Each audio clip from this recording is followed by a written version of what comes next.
Hello दोस्तों, क्या हाल चाल है? कैसे हो आप सभी? आई नो थोड़ा सा ईएनवीएस का पेपर डे वाला थोड़ा टफ था, बट इजीली मैनेजेबल था भाई। 30-35 नंबर आप मिनिमम करते थे। मैं तो बोल रहा हूँ, मैंने टिक मार के दिया। 40 नंबर आप आराम से कर सकते थे। अगर आप थोड़ा सा दिमाग रखते 40 नंबर अटेम्प्ट कर सकते थे, इजीली अटेम्प्ट कर सकते थे 40 नंबर। क्योंकि 5 नंबर वाले सारे क्वेश्चन आप अटेम्प्ट कर पा रहे थे। जो 2 नंबर वाले थे वो 7 से 8 क्वेश्चन अपने लक्ष्य वेदी से ही दिए हुए थे, तो इजीली आप उसमें कर पाते। भाई 2 नंबर में कम से कम छह छह क्वेश्चन तो आप आराम से कर पाते। एक दो क्वेश्चन आपको बना के लिखना था, मतलब अलग कॉन्सेप्ट आपको तो दिया ही दिया, बना के लिखना था। तो ऐसा नहीं था डे वाले क्वेश्चन मैनेजेबल नहीं थे, बहुत मैनेजेबल थे। इजीली आप 35 से 40 नंबर आप करके आते थे। चलिए अब बात करते हैं कॉन्स्टिट्यूशन का। अगर अभी तक आपने कॉन्स्टिट्यूशन नहीं पढ़ा है, मैं बता रहा हूं ये 10 क्वेश्चंस आप जरूर करके जाइए। ये 10 क्वेश्चन से ही सारे, मतलब बार बार, चाहे डे हो चाहे इवनिंग हो चाहे आपका मॉर्निंग सेशन हो, यही 10 क्वेश्चन घुमा घुमा के ये लोग पूछ रहे हैं। जैसे मैं एग्जांपल दे रहा हूं, जैसे क्वेश्चन 2 है। अब क्वेश्चन 2 को देखो, इन्होंने कितना घुमा के बोला है प्रियम्बल क्या होता है, एलिमेंट क्या होता है। इसी तरीके इन्होंने पूछा है कि the constitution of India is based upon some core principles, explain the statement, मतलब प्रियम्बल की बात हो रही है। Discuss the relevance of the features of Indian state as the mention in the preamble of constitution. मतलब समझ रहे हो, यहाँ पे आपको एक ही क्वेश्चन को ये लोग घुमा घुमा के बोल रहे हैं। Discuss the significance of principles of justice, liberty, equality, fraternity mention in the preamble. यही क्वेश्चन घुमा के पूछ रहे हैं लोग। मतलब एक ही क्वेश्चन को 4 बार घुमा के पूछ रहा है। 10 क्वेश्चन है इस पीडीएफ में। अब आपके दिमाग में डाउट हो रहा है, सर ईएनवीएस थोड़ा सा डे वाला तो डरवाया है, सर हम मान रहे डरवाया है, लेकिन कॉन्स्टिट्यूशन आप बिल्कुल फिक्र मत करिए, यही 10 क्वेश्चन के अंदर ही आने वाला है। क्या सर ये 10 क्वेश्चन पढ़ के और कुछ नहीं पढ़ना? आपके पास टाइम है। मेरी बात बहुत ध्यान सुनना, ठीक है? मैं मेहनती इंसान हूं, इसलिए मेहनत को सपोर्ट करता हूं। मैं आपको एक ही चीज बोलूंगा, ये वीडियो देखने के बाद आपका कॉन्स्टिट्यूशन तगड़ा हो जाएगा। फिर भी मैं बोलूंगा, आप मेरा वन शॉट पार्ट ए और पार्ट बी देख लेना। सर कहाँ मिलेगा? कमेंट बॉक्स में मैं ये पीडीएफ को पिन कर दूंगा, इसका इंग्लिश वर्जन इसका बंगाली वर्जन दोनों पिन कर दूंगा। कमेंट बॉक्स में मैं कॉन्स्टिट्यूशन का प्लेलिस्ट दे दूंगा। उस प्लेलिस्ट से आप पार्ट ए और पार्ट बी जरूर कंप्लीट करिएगा। सर इतना टाइम नहीं है, बता रहा हूँ भाई। पार्ट ए 2 घंटे का है, पार्ट बी 2 घंटे का है। इसको आप 2x में देखो, 1 घंटा हो जाएगा। इसको आप 2x में देखो, 1 घंटा हो जाएगा। 2 घंटा आप मैनेज नहीं कर पाओगे। ये वाला वीडियो देखने के बाद क्या आपके पास 2 घंटे का टाइम नहीं रहेगा? भाई अगर आप ये पार्ट ए, मैं पहले बता दे रहा हूँ, पार्ट ए और पार्ट बी अगर आप देख के जाते हो, उसमें मैं 2023 के मॉर्निंग डे इवनिंग, 2024 का मॉर्निंग डे इवनिंग, सारे क्वेश्चन मैंने कवर कर दिया है। सारे क्वेश्चन मैंने कवर कर दिया, और वहीं से एनालिसिस करके ये 10 क्वेश्चन निकाला हूँ। मतलब पार्ट ए और पार्ट बी में मिलाकर के मैंने कम से कम 60 क्वेश्चन कराया होगा, 60 क्वेश्चन या 50 क्वेश्चन कराए होंगे। पीडीएफ भी था 60-65 पेज का। समझ पा रहे हो? अगर आप पहले सजेशन वाला वीडियो देख लो, उसके बाद आप 1x में 2x में पार्ट ए और पार्ट बी देख लेना भाई। सजेशन देख लिए, पार्ट ए देख लिए, पार्ट बी देख लिए, कॉन्फिडेंशियल एग्जाम देने जाओ, हो जाएगा काम। चलो ठीक है, समझ में आ गया। दोस्तों हम लोग कल से अकाउंटेंसी चालू करने वाले हैं, ठीक है? अकाउंटेंसी में कैसे पढ़ना, पूरा रोड मैप रेडी है। क्या चैप्टर पहले आएगा कल मैं वीडियो बना दूंगा। आपसे बस एक ही चीज बोलूंगा, आप व्हाट्सएप ग्रुप में ज्वाइन हो जाइए। व्हाट्सएप ग्रुप में क्या होगा ना, हम लोग चैप्टर वाइज डाउट सॉल्व कराएंगे, चैप्टर वाइज डाउट सॉल्व कराएंगे, ठीक है? तो किस दिन डाउट होगा ये सब मैं व्हाट्सएप ग्रुप में बता दूंगा। जैसे मैं अभी फाइनल अकाउंट पढ़ाऊंगा, तो फाइनल अकाउंट से रिलेटेड डाउट तो आएगा। भाई मैंने पढ़ा दिया, जरूरी है कि आपको समझ में आ गया? नहीं ना, आपको डाउट तो आएगा। या हो सकता है आपके कुछ फर्दर डाउट होंगे, तो आपके डाउट कौन सॉल्व कराएगा? मैं सॉल्व कराऊंगा। तो उसके लिए क्या करना, आपको व्हाट्सएप ग्रुप में ज्वाइन होना है। डायरेक्टली व्हाट्सएप ग्रुप में डायरेक्टली जुड़ रहा, और हमारा आपके बीच में डायरेक्टली कनेक्शन हो जाएगा। और जब तक ग्रेजुएट नहीं हो जाएंगे, आपको उसी व्हाट्सएप ग्रुप में रहना है। जैसे आपका सेमेस्टर चेंज होगा, वैसे व्हाट्सएप ग्रुप का नाम चेंज होगा। व्हाट्सएप ग्रुप प्राइवेट ग्रुप है भाई। बच्चे जुड़ते हैं, बोले सर कोई दिख नहीं रहा है। प्राइवेट ग्रुप भाई, फॉर द प्राइवेसी कंसर्न। उसमें लड़का लड़की सबका नंबर दिया हुआ, फॉर द प्राइवेसी कंसर्न। कोई किसी का डेटा नहीं देख सकता है। आपका डेटा मेरे पास है, सेफ है, आपके भाई के पास है, आप टेंशन मत लो। आपका डेटा मेरे पास है। आपको सिर्फ मैं दिखूंगा, मेरे कंटेंट दिखेंगे, बस आप, और कुछ नहीं दिखेगा। बाकी उसमें ऑलरेडी 700-800 बच्चे जुड़ चुके हैं with in couple of days, मतलब 4 से 5-6 दिन पहले ही मैंने बनाया था। तो इतने सारे बच्चों ने प्यार उठाया, ये पीसी फैमिली का पार्ट बना है। तो आप भी फटाफट जुड़िए, ठीक है? वो एक कम्युनिटी है, और उसमें आप जुड़िए। आपके व्हाट्सएप पे जितने भी डाउट्स होंगे मैं सॉल्व कराऊंगा। आई हैव साउंड है, तो आप प्लीज उस व्हाट्सएप ग्रुप में जुड़िएगा, और डायरेक्टली डायरेक्टली मैं आपको सारी चीजें डायरेक्टली पहुंचाऊंगा। चलिए पहला स्टार्ट करते हैं sir, constitution of India. Please video को लाइक करना, शेयर करना। हाँ ये तो तुमको करना पड़ेगा, तुम्हारा धर्म है, ठीक है? कॉन्स्टिट्यूशन ऑफ इंडिया क्या होता है सर, इसका फीचर्स बताइए। देखिए दोस्तों, आपको मैं एक चीज बता दे रहा हूँ। हमारा जो कॉन्स्टिट्यूशन है, हमारा जो कॉन्स्टिट्यूशन है, जिसका मतलब भारत का संविधान, इसमें 440 आर्टिकल है, 25 पार्ट्स हैं, 12 शेड्यूल है। ये सब मैं पढ़ा चुका हूँ। मैं पार्ट ए और पार्ट बी बहुत अच्छा से 4 घंटे में, इतना डिटेल में कोई नहीं पढ़ाएगा भाई जितना डिटेल में मैंने पढ़ाया है। 2000 2,500 बच्चे देख भी लिए हैं। अगर मैं ये लाइव में कराता तो 5,000 बच्चे, क्योंकि लाइव का व्यू डबल होता है। अगर मैं लाइव में कराता ये 5,000 व्यू होता। आया बस हमने, due to the health concern मैं लाइव आके नहीं करा पा रहा हूँ। आया बस, मेरे बच्चों को पता है सर, थोड़ा सा सर का तबियत ठीक नहीं है, ठीक है। तो कॉन्स्टिट्यूशन ऑफ इंडिया में कितने 448 आर्टिकल है, 25 पार्ट्स हैं, 12 शेड्यूल है, 12 शेड्यूल है। आया समझ, ये जो 25 पार्ट में है ना, इसमें दो पार्ट, पार्ट 3 एंड पार्ट 4, देखो ना, part 4 and part 4 A, part 4, part 4 ए। तो पार्ट 3 और पार्ट 4 यही आपका सिलेबस है। 12 शेड्यूल ये आपका सिलेबस में नहीं है। 448 आर्टिकल में कुछ कुछ आर्टिकल आपके सिलेबस में, एक्चुअल में जो आपका सिलेबस है वो पार्ट 3 और पार्ट 4 है, ठीक है। सर इससे 25 नंबर का क्वेश्चन बनता है और पार्ट 4 से 25 नंबर क्वेश्चन बनता है, ठीक है। तो सर आपके दो मॉडल, मॉड्यूल 1 रहेगा, मॉड्यूल 2 रहेगा। मॉड्यूल 1 में दो क्वेश्चन दिए रहेंगे 25-25 का, उसमें से आपको एनी वन करना रहेगा। मॉड्यूल 2 में भी आपको 25-25 के दो क्वेश्चन दिए रहेंगे, एनी वन करना रहेगा। मतलब आपका जो पेपर आएगा वो 100 नंबर का आएगा, उसमें से आपको 50 नंबर ही अटेम्प्ट करना है, 50 नंबर आपका ऑप्शन रहेगा। हर एक क्वेश्चन 25 नंबर का होगा। सर क्या डायरेक्टली 25 नंबर का होगा? नहीं, 10 प्लस 15 प्लस 10 भी हो सकते हैं, ठीक है, 12.5 भी हो सकता है। कैसे भी करके ये लोग 25 नंबर का बना देगा। तो मॉड्यूल 1 में आपको दो क्वेश्चन मिलेंगे, दो में से कोई एक करना रहेगा 25 नंबर का, और लिमिट वर्ड रहेगा 400 वर्ड। 400 वर्ड में आपको आंसर लिखना है। सर कितना होगा? अप्रोक्सीमेटली 3 से 4 पेज मिनिमम। 5 पेज करेंगे बढ़िया रहेगा, 3 से 4 पेज में आपको आंसर लिखना है। थोड़ा बड़ा बड़ा कर, थोड़ा फाका फाका करके लिखना, बड़ा बड़ा करके, ठीक है ना, बड़ा बड़ा बना बना के लिखना है, छाप। मतलब बता रहा हूँ, ईएनवीएस हो गया, कॉन्स्टिट्यूशन हो गया, उसमें अगर आप छोड़ के आते हो ना, ये सबसे बड़ा दुनिया का पाप है, इससे बड़ा कोई पाप है ही नहीं। आपको भर भर के लिखना, कॉपी का हर कोना में आपका पेन चलना चाहिए। कुछ नहीं आता, एक वर्ड समझ में आता है ना, एक वर्ड समझ में आता है, उस एक वर्ड से रिलेटेड पूरा पेज भर दो, ठीक है। मेरे कहने में तो आपको क्वेश्चन छोड़ के नहीं आ रहे हैं, 400 वर्ड में क्वेश्चन आपके डालने हैं, ठीक है। पार्ट पार्ट मॉड्यूल 1 में दो क्वेश्चन आएंगे एनी वन, मॉड्यूल 2 में दो क्वेश्चन आएंगे एनी वन। 100 नंबर का पेपर आएगा, 50 नंबर ही आपको अटेम्प्ट करने, 25-25 करके, ठीक है। 400 वर्ड में आपका आंसर होगा। ओके गाइस, तो मैं क्या बोल रहा था, constitution of India 448 article, 25 part है, 12 शेड्यूल है। 25 पार्ट में से पार्ट 3 और पार्ट 4 यही आपके सिलेबस में। पार्ट 3 हमारा क्या, फंडामेंटल राइट। सर पार्ट 4 हमारा क्या है? हमारा जो पार्ट 4 है ना, एक्चुअल में वो दो चीज बात है। पहला पार्ट 4 आपका डायरेक्टिव प्रिंसिपल्स की, हमारे लिए कुछ प्रिंसिपल जो हमें फॉलो करना चाहिए, ठीक है।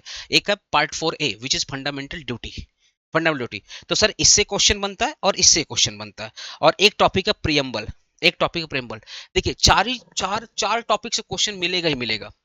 कॉन्स्टिट्यूशन क्या होता है, उसका फीचर्स क्या होगा, इससे क्वेश्चन मिलेगा। प्रियम्बल से भर भर के क्वेश्चन मिलेगा। प्रियम्बल में टोटल 9 टॉपिक है, वो 9 टॉपिक से क्वेश्चन बनता है, 25-25 नंबर का 9 टॉपिक से क्वेश्चन बनता है, अभी बता रहा हूं। तो एक क्वेश्चन बनेगा प्रियम्बल से, एक क्वेश्चन बनेगा आपका फंडामेंटल राइट से, एक क्वेश्चन बनेगा आपका फंडामेंटल ड्यूटी से, एक क्वेश्चन बनेगा आपका fundamental constitution, sorry what is constitution, what are the features. ये 3 क्वेश्चन तो फिक्स रहेंगे, चाहे आप मॉर्निंग में दो, चाहे आप डे में दो, चाहे आप इवनिंग में दो, ये क्वेश्चन दिए रहेंगे। पर घुमा के दिए रहेंगे, आपको लगेगा नहीं नहीं ये तो नहीं पूछा, घुमा के दिए रहेंगे, आप क्वेश्चन को समझ नहीं पाओगे, ठीक है। इसलिए मैंने पता क्या किया, एक क्वेश्चन को ये लोग 4 तरीके से पूछते हैं, वो चारों तरीका मैं लिख के लाया हूं। बस आप वीडियो देख के चल जाओ, ये सजेशन देख लो, उसके बाद ये पूरा पार्ट ए और पार्ट बी को 2x में देख लेना भाई, काम हो जाएगा तुम्हारा। आराम से इजिली 50 अटेम्प्ट करके आ जाओगे, ठीक है ना। चलिए, ये जो प्रियम्बल है ना, इसमें टोटल कितने वर्ड, ध्यान सुना कितना वर्ड है। एक तो we the people of India एक वर्ड है, सोवरन एक वर्ड है, सोशलिस्ट तीसरा, सेकुलर चौथा, डेमोक्रेटिक रिपब्लिक पांचवा, justice justice 6, liberty 7, equality 8, fraternity 9। ये जो फर्टनिटी 9, ये जो 9 वर्ड है ना, अब आपको बोलेगा एक्सप्लेन फर्टनिटी, ये बोलेगा 10 नंबर, एक्सप्लेन एक्सप्लेन इक्वलिटी ये बोलेगा 15 नंबर में, एक्सप्लेन लिबर्टी बोलेगा 10 नंबर में। मतलब इस एक एक वर्ड को बोलता है एक्सप्लेन करने के लिए, ये जो एक एक वर्ड है ना, एक एक वर्ड को बोलता है एक्सप्लेन करने के लिए। तो प्रियम्बल ही अपने आप में 25 नंबर का क्वेश्चन है। ये जो प्रेम्बल है यही अपने आप में क्वेश्चन है। मैं आपको एक चीज बता दे रहा हूँ ना, प्रेम्बल आपको याद होना चाहिए। आज तक कभी पूछा नहीं है कि explain preamble as it is, मतलब इन्होंने कभी नहीं बोला कि प्रेम्बल को एज इट इज लिखना। बट मैं बोलूंगा एक बार ना प्रेम्बल को अच्छे से रीड करके जाइएगा। अगर बोलेगा प्रेम्बल को एज इट इज लिखने के लिए, तो आपको एटलीस्ट आपको यहां तक तो लिखना पड़ेगा प्रेम्बल को, ठीक है। और ये प्रेम्बल के जितने वर्ड है ना, ये सारे वर्ड से क्वेश्चन बनते हैं। जैसे अभी जस्टिस से क्वेश्चन आया था, कितना नंबर का पता, 25 नंबर का। बोला जस्टिस और लिबर्टी, इसी को बोला 25 नंबर में लिखने के लिए। कितना लिखोगे भैया? ये जस्टिस और लिबर्टी को बोला 25 नंबर में लिखने के लिए। सोशलिस्ट और सोवर्निटी, इन दोनों को मिला के बोलता भैया 25 नंबर का लिखो। तो प्रेम्बल ही अपने आप में 25 नंबर का क्वेश्चन, मैं बार बोल रहा हूं। Fundamental duty, preamble, fundamental duty, fundamental right, preamble और कॉन्स्टिट्यूशन का फीचर, यही इंपॉर्टेंट है।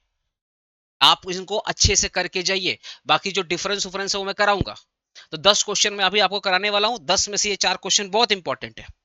प्रेम्बल से ही 7-8 क्वेश्चन बनते हैं, प्रेम्बल से 7-8 क्वेश्चन बनते हैं। बोले ना 9 टॉपिक है, 9 से 9 क्वेश्चन बना देगा ये लोग। 9 टॉपिक से 9 क्वेश्चन बना देगा ये लोग। समझ गए मेरी बात? हाँ से समझ गए।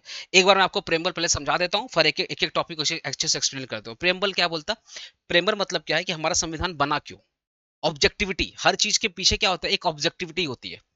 कोई भी चीज अगर बना होता है उसके पीछे क्या होता है, एक ऑब्जेक्टिव होता है। तो प्रेम्बल से ये पता चलता है कि हमारे संविधान का ऑब्जेक्टिव क्या है, हमारा संविधान क्यों बना, इसके पीछे लॉजिक क्या था, बनाने के पीछे रीजन क्या था, वो होता है प्रेम्बल। ठीक है ना? तो पहला क्या बोलता, we the people of India, हम भारत के लोग, हम, हमारा एक ही पहचान है, वी आर द इंडियन। हमारी एक ही पहचान है कि हम भारतीय हैं। हम अगर देश विदेश में जाते हैं तो हम ये नहीं बोलते कि हम ब्राह्मण हैं, हम बंगाली है, हम साउथ है, हम बिहारी है, यूपी वाला, ये नहीं बोलते। हम बोलते हैं हम इंडियन है। आप देश के बाहर में जाओगे, आप बंगाल में रहिए, आप यूपी बिहार मराठी में रहिए, आप करिए ना, हम बंगाली, हम मराठी, हम बिहारी है, आप करिए ना, हम यूपी वाला है, करिए।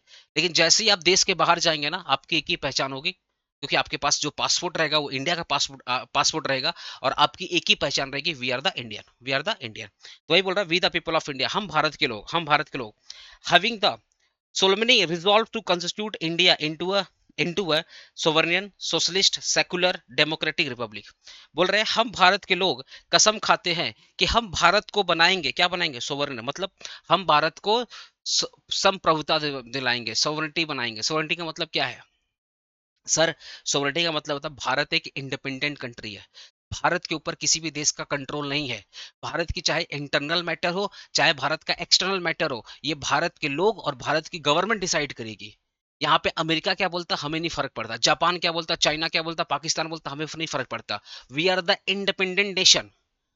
ठीक है, हमारी खुद की पॉलिसी हम डिसाइड करेंगे, कोई बाहरी आदमी नहीं डिसाइड करता। That is the meaning of sovereign, that is meaning sovereignty. ठीक है ना? देखो सोशलिस्ट, याद रखो, सोशलिस्ट और सेकुलर, ये जो दो वर्ड थे ना, ये जो सोशलिस्ट और सेकुलर, ये दो वर्ड पहले नहीं थे। आई हैव समझे? ये दो वर्ड बाद में लाए गए। कब लाएगा? 22nd अमेंडमेंट में लाएगा। 1976 में 22nd अमेंडमेंट हुआ था।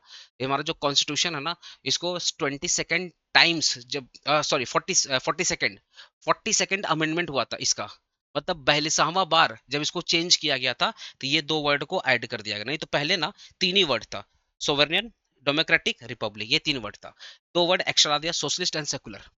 तो पहला क्या बोला कि हम भारत के लोग कसम खाते हैं, हम भारत के लोग, हम we are the Bharati, we are the Indian person. ठीक है?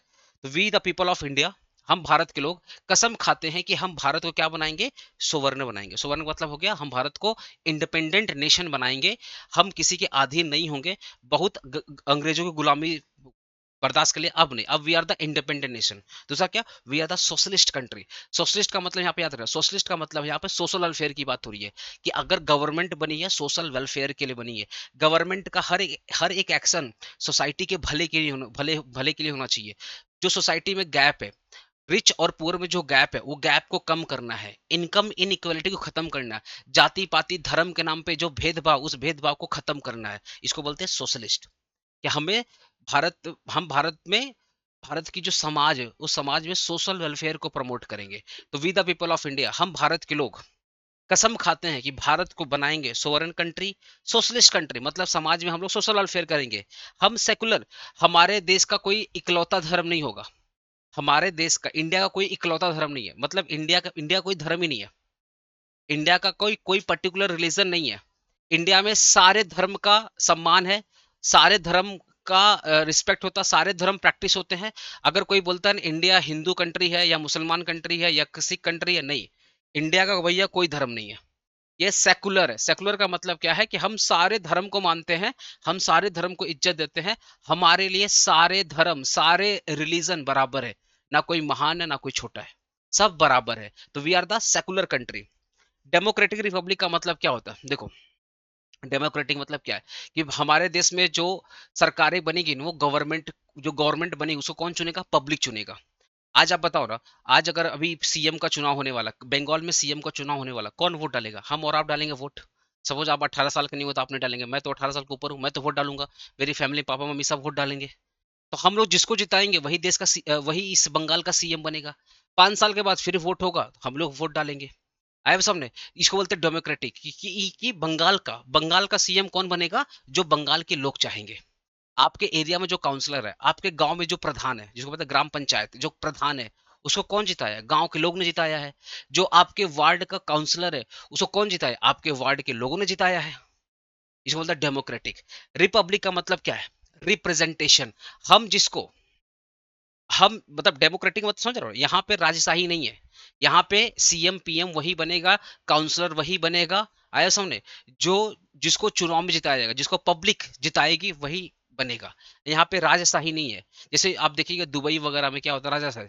दुबई हो गया, भूटान हो गया, इवन यूनाइटेड किंगडम हो गया, ठीक है ना, यूएई वगैरह हो गए आपके, सऊदी अरबिया, वहां पे देखना आपका राजशाही है। वहां पे आज भी किंग होते हैं। इंडिया में कोई किंग नहीं है। इंडिया में एक ही किंग है जिसको पब्लिक बना दे। आज मोदी जी किंग है क्योंकि पब्लिक चाहती है। कल को पब्लिक नहीं चाहेगी, कोई और किंग बन जाएगा। बंगाल में अगर आज देखा जाए, ममता दीदी सब कुछ है। कल को पब्लिक नाराज हो जाएगी, ममता दीदी को उठा देगी, कोई और आ जाएगा। तो पब्लिक ही असली किंग है। पब्लिक ही असली राजा रानी है भैया। जिसको बना दे वही राजा, जिसको बना दे वही रानी। कल को पब्लिक का मन उब गया, किसी और को बना देगा। तो इसको बोलते हैं डेमोक्रेटिक, कि हमारा पॉलिटिकल अधिकार है कि हम वोट डाल पाएंगे। हमारा ये फंडामेंटल राइट है, राइट टू वोट हमारा फंडामेंटल राइट है। और हम जिसको जिताएंगे वही इस देश का राजा बनेगा, वही इस देश का पीएम बनेगा, सीएम इस स्टेट का सीएम बनेगा, एरिया का काउंसिल बनेगा। रिपब्लिक का मतलब होता है रिप्रेजेंटेशन। आप देखिए ना, आपके एरिया का मान लो, आपके एरिया का जो काउंसलर है, ठीक है, तो आपको कुछ भी जरूरत पड़ता है आपके एरिया में, तो आप अपने काउंसलर से बात करते हो। तो आपका काउंसलर आपको आपकी प्रॉब्लम को आगे आगे मतलब जो इस एरिया का जो सांसद है, मतलब एमपी एमएलए, उनके पास ले जाता है। फिर एमपी एमएलए क्या करते हैं, इस बात को उठाते हैं, जो असेंबली होती है ना, जैसे मान लो एमएलए बात को उठाएगा विधानसभा में। जो एमएलए है वो विधानसभा में, मतलब जो स्टेट असेंबली होती है, वही जो एमपी है वो आपके बात का, लोगों के प्रॉब्लम को उठाएगा, कहाँ पे? लोकसभा राज्यसभा में उठाएगा। तो कहने का मतलब क्या है, आप जो पब्लिक पब्लिक जिसको जिता देगी पब्लिक जिसको जिता देगी वही पब्लिक को रिप्रेजेंट करेगा। अगर मैं चाहता हूं कि आज लेट से मेरे एरिया से मिस्टर एक्स जीते, तो अब मेरे को कुछ भी प्रॉब्लम होगा, मुझे कुछ भी प्रॉब्लम होगा, तो मैं मिस्टर एक्स को बोलूंगा। अब मिस्टर एक्स मेरी बात गवर्नमेंट के सामने रखेंगे, तो मिस्टर एक्स मुझे रिप्रेजेंट करते। That is called Republic.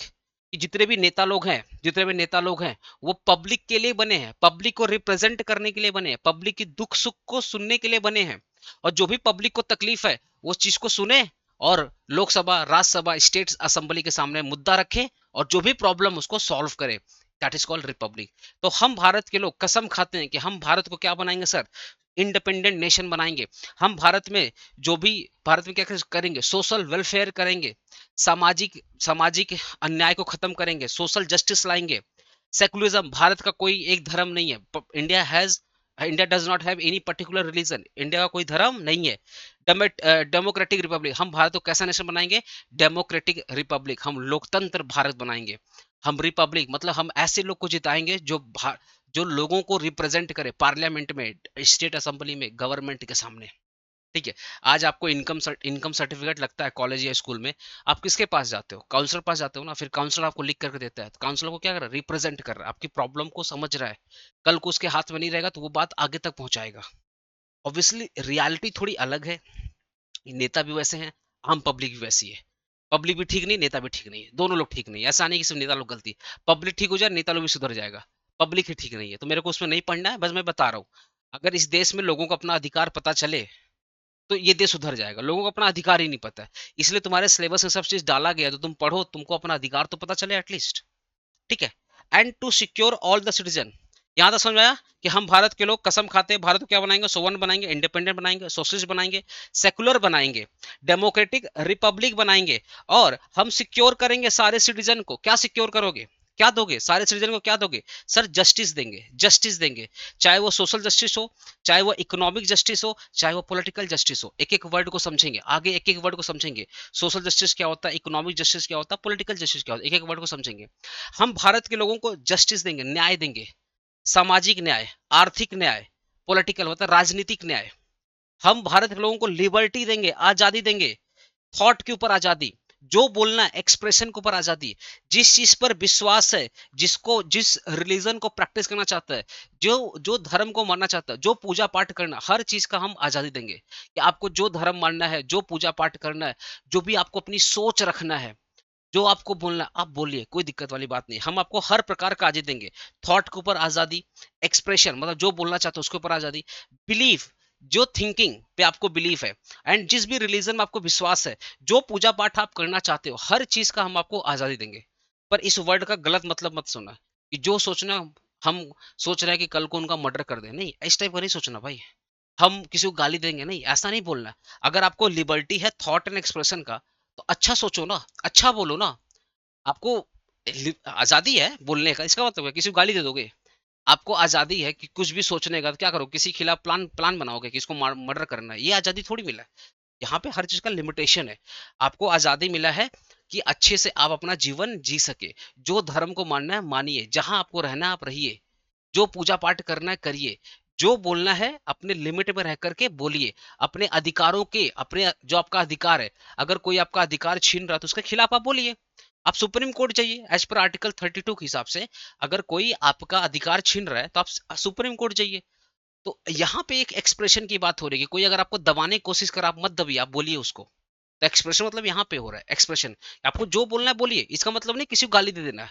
समझ है ना? तो आपको लिबर्टी, आजादी मिलेगी थॉट के ऊपर, एक्सप्रेशन के ऊपर में, बिलीफ के ऊपर में, फेथ एंड वर्शिप के ऊपर।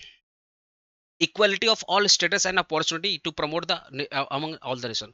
आपको इक्वालिटी मिलेगी। इक्वालिटी मतलब समानता। ठीक है, अगर इस देश में किसी को जॉब करना है, गवर्नमेंट जॉब करना है, तो ऐसा बिल्कुल नहीं होगा कि जनरल कास्ट वाले करेंगे बाकी नहीं करेंगे, नहीं। जितना अधिकार जनरल कास्ट वाले का, उतने अधिकार एससी, ओबीसी और एसटी सबका अधिकार है। अलग बात, इसका एक एक्सेप्शन है जो कि आपको पता है। एसटी ओबीसी आरक्षण मिलता है ना, अरे आरक्षण मिलता है, रिजर्वेशन इसका एक मानता हूँ एक्सेप्शन है। वो अलग बात है। वो क्यों आया गया उसके पीछे ही पता है कि भैया इक्वालिटी को प्रमोट करने के लिए लाया गया था, क्योंकि पुराने टाइम पे इनके साथ बहुत गलत किया गया था। तो 10 साल के लिए रिजर्वेशन लाया गया था कि 10 साल तक इनको इनको थोड़ा प्रमोट करके इनको बराबर कर दिया जाए। अलग बात है, वो अभी भी चल रहा है। स्टार्टिंग में रिजर्वेशन 10 साल के लिए आया था, समझ गए? तो इक्वालिटी मतलब क्या है? इक्वल स्टेटस, कि समाज में सब लोग बराबर है, कोई अमीर नहीं कोई गरीब नहीं, सब बराबर है।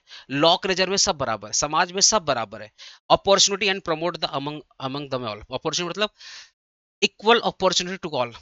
अगर आपको डॉक्टर बनना है तो सारे कास्ट के सारे धर्म के लोग बनेंगे, ऐसा नहीं कोई पर्टिकुलर कास्ट का डॉक्टर बनेगा, नहीं, सारे धर्म के लोग बनेंगे, सारे कास्ट लोग बनेंगे। गवर्नमेंट की निगाह में सब बराबर है। कल को गवर्नमेंट कोई भी स्कीम लाएगी, कोई भी जॉब का बेनिफिट लाएगी तो सबको देगी। अब जो एलिजिबल है, मतलब ऑब्वियसली गवर्नमेंट जॉब लेगी, गवर्नमेंट एग्जाम एग्जाम कराएगी, तो जो एग्जाम में पास हो जाए उसको जॉब लग जाएगा। इरिस्पेक्टिव उसका नेशन, इरिस्पेक्टिव उसका रिलीजन क्या है, कास्ट क्या है। अब इसमें तुम रिजर्वेशन को मत ढुका देना, वो अलग चीज है, ठीक है। हम फ्रेटर्निटी, हम भारत के लोगों को फ्रेटर्निटी फैलाएंगे। मतलब क्या, भारत के अंदर जितने भी लोग हैं आपस में भाईचारा मेंटेन करके रहेंगे, आपस में एक दूसरे का सम्मान करके रखेंगे। हिंदू मुस्लिम सिख ईसाई सब हैं भाई भाई, ये वाला विचारधारा से हम रखेंगे। इसको बोलते हैं fraternity, assuring the dignity of individual and unity and integrity of nation. कि हम भारत में एकता फैला रखेंगे। हम भारत में क्या फैलाएंगे, एकता। और भारत के लोगों को जोड़ के रखेंगे, जिससे क्या होगा, हमारा देश भी इंटीग्रेट होगा। हमारे देश भी क्या होगा, हम हमारे देश क्या होगा, हमारे देश की जो संप्रभुता और अखंडता, भारत की जो संप्रभुता है और अखंडता, इसको हम क्या करेंगे, मेंटेन करेंगे। ऐसा सुने, तो ये था प्रियम्बल। इससे 25 नंबर क्वेश्चन बनता है। तो पहला क्या बोला, we the people of India, एक बार रिवाइज करता हूँ। We the people of India, हम भारत के लोग कसम खाते हैं कि भारत को सुवर्ण बनाएंगे, सोशलिस्ट बनाएंगे, सेकुलर बनाएंगे, डेमोक्रेटिक रिपब्लिक बनाएंगे। अब भारत के जितने भी लोग हैं, भारत के जितने भी लोग हैं, उनको हम जस्टिस देंगे, लिबर्टी देंगे, ठीक है। चाहे वो सोशल हो, चाहे इकोनॉमिक हो, चाहे पॉलिटिकल, हर प्रकार की जस्टिस देंगे। हम आजादी देंगे थॉट के ऊपर, एक्सप्रेशन के ऊपर, बिलीफ के ऊपर, जो धर्म मानना, जो पूजा पाठ करना, हर चीज का हम आजादी देंगे। हम सबको इक्वल स्टेटस देंगे। हम भारत में ना कोई गरीब है, मतलब ना किसी का इज्जत बहुत ज्यादा है, ना किसी की इज्जत बहुत कम है। रिच और पुअर का रिस्पेक्ट बराबर होगा। Opportunity and promote among all them, मतलब इक्वल अपॉर्चुनिटी टू ऑल। हर अगर गवर्नमेंट का कोई स्कीम रहेगा सबको मिलेगा। आज तुम रेलवे में जब टिकट बुक करते हो सबका होता है, गवर्नमेंट जॉब आती है हर धर्म के लोग अप्लाई करते हैं, ठीक है, नेशनल पार्क है, रोड है, सारे धर्म के लोग चलते हैं। तो जितने भी गवर्नमेंट की चीजें हैं वहां पे सबको क्या मिलेगा, इक्वल अपॉर्चुनिटी मिलेगा। और हम भारत के अंदर भाईचारा मेंटेन करेंगे और एकता को बना कर रखेंगे और दो देश को जोड़ कर रखेंगे, ना कि तोड़ के, देश को जोड़ कर रखेंगे। This is the objective of the constitution, और इसी को हम लोग क्या बोलते हैं, प्रेम्बल ऑफ कॉन्स्टिट्यूशन। ये प्रेम्बल है, हमारे देश का ऑब्जेक्टिव यही है। अब इससे क्वेश्चन क्या बनता है, देखो ध्यान से, क्वेश्चन क्या बनता है, पहला देखो व्हाट इज, क्वेश्चन क्या बनता है, व्हाट इज प्रेम्बल बनता है, what are the element, element में ये नाइन नाइन चीज लिखेंगे, ठीक है। यही सेम चीज को बोलता है constitution of India is based upon some core principle. Core principle क्या है, fraternity, justice, justice, equal status, socialist, secularism, यही तो उसका कोर प्रिंसिपल है, ठीक है। फिर बोलता है discuss the relevance of the features of Indian Indian state as mentioned in the preamble of the constitution. आप समझे, तो पूरा मतलब क्या बताना आपको, पूरा कॉन्स्टिट्यूशन मतलब जो प्रेम्बल है पूरा प्रेम्बल को एक्सप्लेन करना है। क्या बोला, discuss the relevance of the features of Indian state as the mentioned in the preamble. Indian state मतलब गवर्नमेंट की बात हो रही है, तो पूरा पूरा प्रेम्बल ही आपको एक्सप्लेन करना पड़ेगा, ठीक है। फिर क्या बोला, discuss the significance of the principles of justice, liberty, equality and fertility mentioned in the preamble of Indian constitution. बोला जो इंडियन कॉन्स्टिट्यूशन में प्रिंसिपल्स ऑफ जस्टिस है उसको एक्सप्लेन करो, इक्वालिटी एक्सप्लेन करो, फर्टिलिटी को एक्सप्लेन करो। अब सोच रहे हो एक एक वर्ड पर, देख रहे हो क्वेश्चन पूछ दिया इन्होंने, तो पूरा प्रेम्बल अगर आपको अच्छे से याद रहेगा आराम से 25 नंबर कर पाएंगे, ठीक है ना। तो क्वेश्चन टू करने से पहले एक बार क्वेश्चन वन देख लेते हैं। क्वेश्चन वन क्या बोल रहा है, सर कॉन्स्टिट्यूशन क्या होता है। ऑब्वियसली हमारे देश का जो कॉन्स्टिट्यूशन है ना, that is the supreme supreme law of country, हमारे देश का मदर ऑफ ऑल लॉ। इस देश में जितने भी कानून है वो कॉन्स्टिट्यूशन से निकले हैं। कॉन्स्टिट्यूशन हमारे देश में जितने भी कानून है ना वो कॉन्स्टिट्यूशन से ही निकले हैं। कॉन्स्टिट्यूशन ही बताता है, संविधान ही बताता है गवर्नमेंट कैसे चलेगी, गवर्नमेंट का उद्देश्य क्या होना चाहिए, सीएम पीएम कैसे काम करेंगे, ये जो पूरा भारत है वो कैसे वर्क करेगा, भारत की सोच क्या होगी, वो कॉन्स्टिट्यूशन बताएगा, ठीक है। It explain how government will work and what the right and duty of the citizen. इस देश में जो भारत के लोग हैं, जो भारत के सिटीजन है, उनकी राइट क्या, उनकी ड्यूटी क्या, सब कुछ कॉन्स्टिट्यूशन पढ़ाएगा, सब कुछ कॉन्स्टिट्यूशन आपको बताएगा। अभी हम लोग पढ़ेंगे फंडामेंटल राइट और फंडामेंटल ड्यूटी पढ़ेंगे, कहाँ लिखा है, आपके कॉन्स्टिट्यूशन लिखा है। तो जब आप अपने देश का कॉन्स्टिट्यूशन पढ़ते हैं तो आपको पता चलता है आपका मूल अधिकार क्या है। फंडामेंटल राइट मतलब क्या, जब आप जन्म लेते हैं तो आपका मूल अधिकार, जन्म लेते ही अधिकार आपको मिल जाता है, that is called fundamental right. तो फंडामेंटल राइट के साथ साथ फंडामेंटल ड्यूटी भी है, ठीक है। ये क्या है, डेमोक्रेसी का बैकबोन है। इस देश में डेमोक्रेसी का लोकतंत्र है। इस देश में राजा वही बनेगा जिसको पब्लिक बनाएगी, सीएम पीएम वही बनेगा इसको पब्लिक बनाएगी, इसको बोलते हैं डेमोक्रेसी। तो इस डेमोक्रेसी का जो बैकबोन है, जो स्पाइनल कॉर्ड है, वो हमारा क्या, कॉन्स्टिट्यूशन है, ठीक है। ये 26 अडॉप्ट किया गया था 26 जनवरी 1950 में, और पूरा का पूरा जो कॉन्स्टिट्यूशन है वो बन करके रेडी हो गया था 26 जनवरी 1950 में। 26 नवंबर 1949 में ये अडॉप्ट किया गया था, और 26 जनवरी 1950 में पूरा का पूरा कॉन्स्टिट्यूशन बन करके रेडी हो गया था। इसीलिए हम लोग गणतंत्र दिवस या रिपब्लिक डे मनाते हैं, ठीक है ना। ये क्या किया था, जब कॉन्स्टिट्यूशन आया था ना, तो जो गवर्नमेंट एक्ट 1935 था उसको रिप्लेस कर दिया। जब देश आजाद नहीं हुआ था तो उसके पहले हमारे पास एक, देश को चलाने के लिए ब्रिटिशर लोग ने देश को चलाने के लिए एक एक्ट पास किया था, गवर्नमेंट ऑफ इंडिया एक्ट 1935। तो जो कॉन्स्टिट्यूशन आया तो गवर्नमेंट ऑफ इंडिया एक्ट 1935 को रिपील्ड कर दिया, उठा के फेंक दिया, ठीक है। इसमें क्या बहुत सारे आर्टिकल है, 448 पढ़ाए थे ना आपके, 25 पार्ट है, 12 शेड्यूल है, और ये सबसे लॉन्गेस्ट रिटन कॉन्स्टिट्यूशन है। ये हाथ से लिखा हुआ सबसे बड़ा कॉन्स्टिट्यूशन पूरे वर्ल्ड में, पूरे वर्ल्ड में हाथ से लिखा हुआ सबसे बड़ा कॉन्स्टिट्यूशन है, ठीक है ना। दोस्तों पार्ट ए और पार्ट बी आप जरूर देखिएगा, मैंने बहुत अच्छे से वहां पे एक्सप्लेन किया था, बहुत अच्छे से एक्सप्लेन किया था, इससे भी डिटेल में एक्सप्लेन किया था, बट स्टिल मैं कोशिश कर रहा हूँ इसको मैं थोड़ा सा फास्ट पढ़ाऊँ, क्योंकि ये रिवीजन है। पार्ट ए और पार्ट बी में ऑलरेडी पढ़ा दिया, ठीक है। ये एक रिवीजन वीडियो है, ठीक है, इंपॉर्टेंट क्वेश्चन का रिवीजन है। Features, main features of Indian constitution, पहला फीचर्स क्या भैया, सोवरेनिटी। कि हम जब कॉन्स्टिट्यूशन पढ़ते हैं तो कॉन्स्टिट्यूशन बताता है हम हमारा देश क्या इंडिपेंडेंट है, हमारा देश क्या है इंडिपेंडेंट है, फुल इंडिपेंडेंट। किसी हमारे देश का जो डिसीजन है वो भारत के लोग लेंगे, भारत का गवर्नमेंट लेगा, ना कि कोई और कंट्री लेगा। तो it take its own decision without any outside country. Bharat अपना फैसला खुद करेगा, भारत को किस किस देश के साथ रिश्ता रखना, किस देश का रिश्ता नहीं रखना है, मतलब डिप्लोमेटिक रिलेशन बोलते हैं। अभी देखो ना, ईरान, इजराइल, अमेरिका, इस समय लड़ाई चल रहा था, तो भारत का तीनों से रिश्ता है, अमेरिका से भी रिश्ता है, इजराइल से भी है, ईरान से है। अब कल को अमेरिका बोलता है नहीं नहीं तुमको ईरान से दोस्ती नहीं रखना, भाड़ में गया अमेरिका, क्यों नहीं रखेंगे। कल को इजराइल बोलता है कि नहीं नहीं आपको ईरान से दोस्ती नहीं रखना, कौन है इजराइल, हम सबसे दोस्ती रखेंगे। इसको बोलते हैं गुट निरपेक्ष, मतलब भारत सबका दोस्त, किसी का भी दोस्त नहीं है। भारत दोनों बात बोलता है कि हम सबका है, हम किसी का भी नहीं है। याद रखना, जियो पॉलिटिक्स में कोई किसी का नहीं है। और इंडिया इकलौता ऐसा कंट्री है, इकलौता ऐसा कंट्री जिसके साथ सबके साथ अच्छा रिलेशन। इवन पता है हम लोग टाइम टाइम पे पाकिस्तान, तुम लोग पाकिस्तान के बारे में इतना बुरा भला सोचता है ना, इतने सारे जो ट्रेड है ना, आज भी पाकिस्तान से बहुत सारे ट्रेड होता है, आपको पता नहीं चलता है। आपको नहीं पता, ड्राई फ्रूट्स वगैरह जो होते हैं ना, ये नमक हो गया, चीनी विनी, बहुत सारा आज भी स्टिल, इतना कुछ होने के बाद भी आज भी पाकिस्तान से कुछ कुछ ऐसी चीजें होती है जो हमारे देश में आती हैं, आपको नहीं पता। गवर्नमेंट इसको बताना भी नहीं चाहती है, क्योंकि देश को चलाने के लिए इंपॉर्टेंट है। पाकिस्तान को पता नहीं बेचेंगे, उसका ऐसी भिखारी हो गया, नहीं बेचेगा तो कैसे उसका देश चलेगा। इसलिए पाकिस्तान को पता नहीं, बेच दो भैया, इंडिया तो मार्केट है, बेचेंगे तभी तो पैसा मिलेगा। तो आज भी बहुत सारे ऐसे ट्रेड हैं जो हम आज भी करते हैं। हमें क्या सुनाई पड़ता, पाकिस्तानी सिंगर नहीं आए, पाकिस्तानी खिलाड़ी नहीं आए, हाँ ठीक है, वो मोटा मोटा ठीक है। इंटरनल बहुत कुछ होता है। पान का पत्ता वत्ता भी आज भी पाकिस्तान से इंडिया में आता है, आज भी आता है नमक पाकिस्तान से नमक आता है इंडिया में आज, है सामने। वहां से चीनी भी आती है, ड्राई फ्रूट्स वगैरह भी बहुत कश्मीर साइड होता है ना, उधर में बहुत आते हैं यहाँ पे। तो आज भी होता है। तो इंडिया क्या है, गुट निरपेक्ष है। मतलब क्या है, इंडिया सबका दोस्त है, अब बोला जाए किसी का दोस्त नहीं है। हमारे लिए सब इंपॉर्टेंट है। हम अपने इंटरेस्ट के हिसाब से किसी के साथ दोस्ती रखेंगे। आज अगर हमको लग रहा है कि ईरान के साथ दोस्ती रख करके हमें फायदा है, तो हम ईरान के साथ फायदा रखेंगे। लेकिन इसका मतलब नहीं कि हम किसी और देश का बुराई करेंगे, नहीं। हमें अपना इंटरेस्ट पे काम करना, और ऐसे ही जियो पॉलिटिक्स ऐसे ही काम करता है। अमेरिका किसी का नहीं है, अमेरिका से बड़ा बेकार कंट्री पूरे वर्ल्ड में कोई नहीं है, सबसे बड़ा बेकार कंट्री। मेरे को मुझे गाली निकल जाता है अमेरिका के लिए, पता नहीं क्यों गुस्सा आ जाता है उसका नाम सुनते ही। ठीक है, तो इंडिया क्या एक सोवरेन नेशन है, मतलब इंडिया की एक सोवरेनिटी है कि इंडिया किसी के ऊपर डिपेंड नहीं है। इंडिया एक इंडिपेंडेंट नेशन, हम आजाद है। हमें जिस देश के साथ रिश्ता रखना हम रखेंगे, कोई देश हमें ये नहीं सिखाएगा कि आपको ये करना, आपको ये नहीं करना, भाड़ में जाए। भारत के लोग डिसाइड करेंगे, भारत की जो गवर्नमेंट है वो डिसाइड करेगी हमें क्या करना, हमारी पॉलिसी क्या होगी, चाहे वो इंटरनल पॉलिसी हो, चाहे वो एक्सटर्नल पॉलिसी हो, मतलब देश के अंदर जो पॉलिसी हो, देश के बाहर जो पॉलिसी हो। हमारे देश के अंदर कौन सा कानून बनेगा, कौन सा कानून नहीं बनेगा, ये भारत की गवर्नमेंट डिसाइड करेगी, भारत के पार्लियामेंट डिसाइड करेंगे, भारत के लोग डिसाइड करेंगे, बाकी और कौन डिसाइड नहीं करेगा। सोशलिस्ट, सेकुलर, डेमोक्रेटिक पढ़ा चुका हूँ, जस्टिस पढ़ा चुका हूँ, फर्टिलिटी पढ़ा चुका हूँ। ये इसके क्या मेन फीचर्स है, ये इसके क्या मेन फीचर्स है।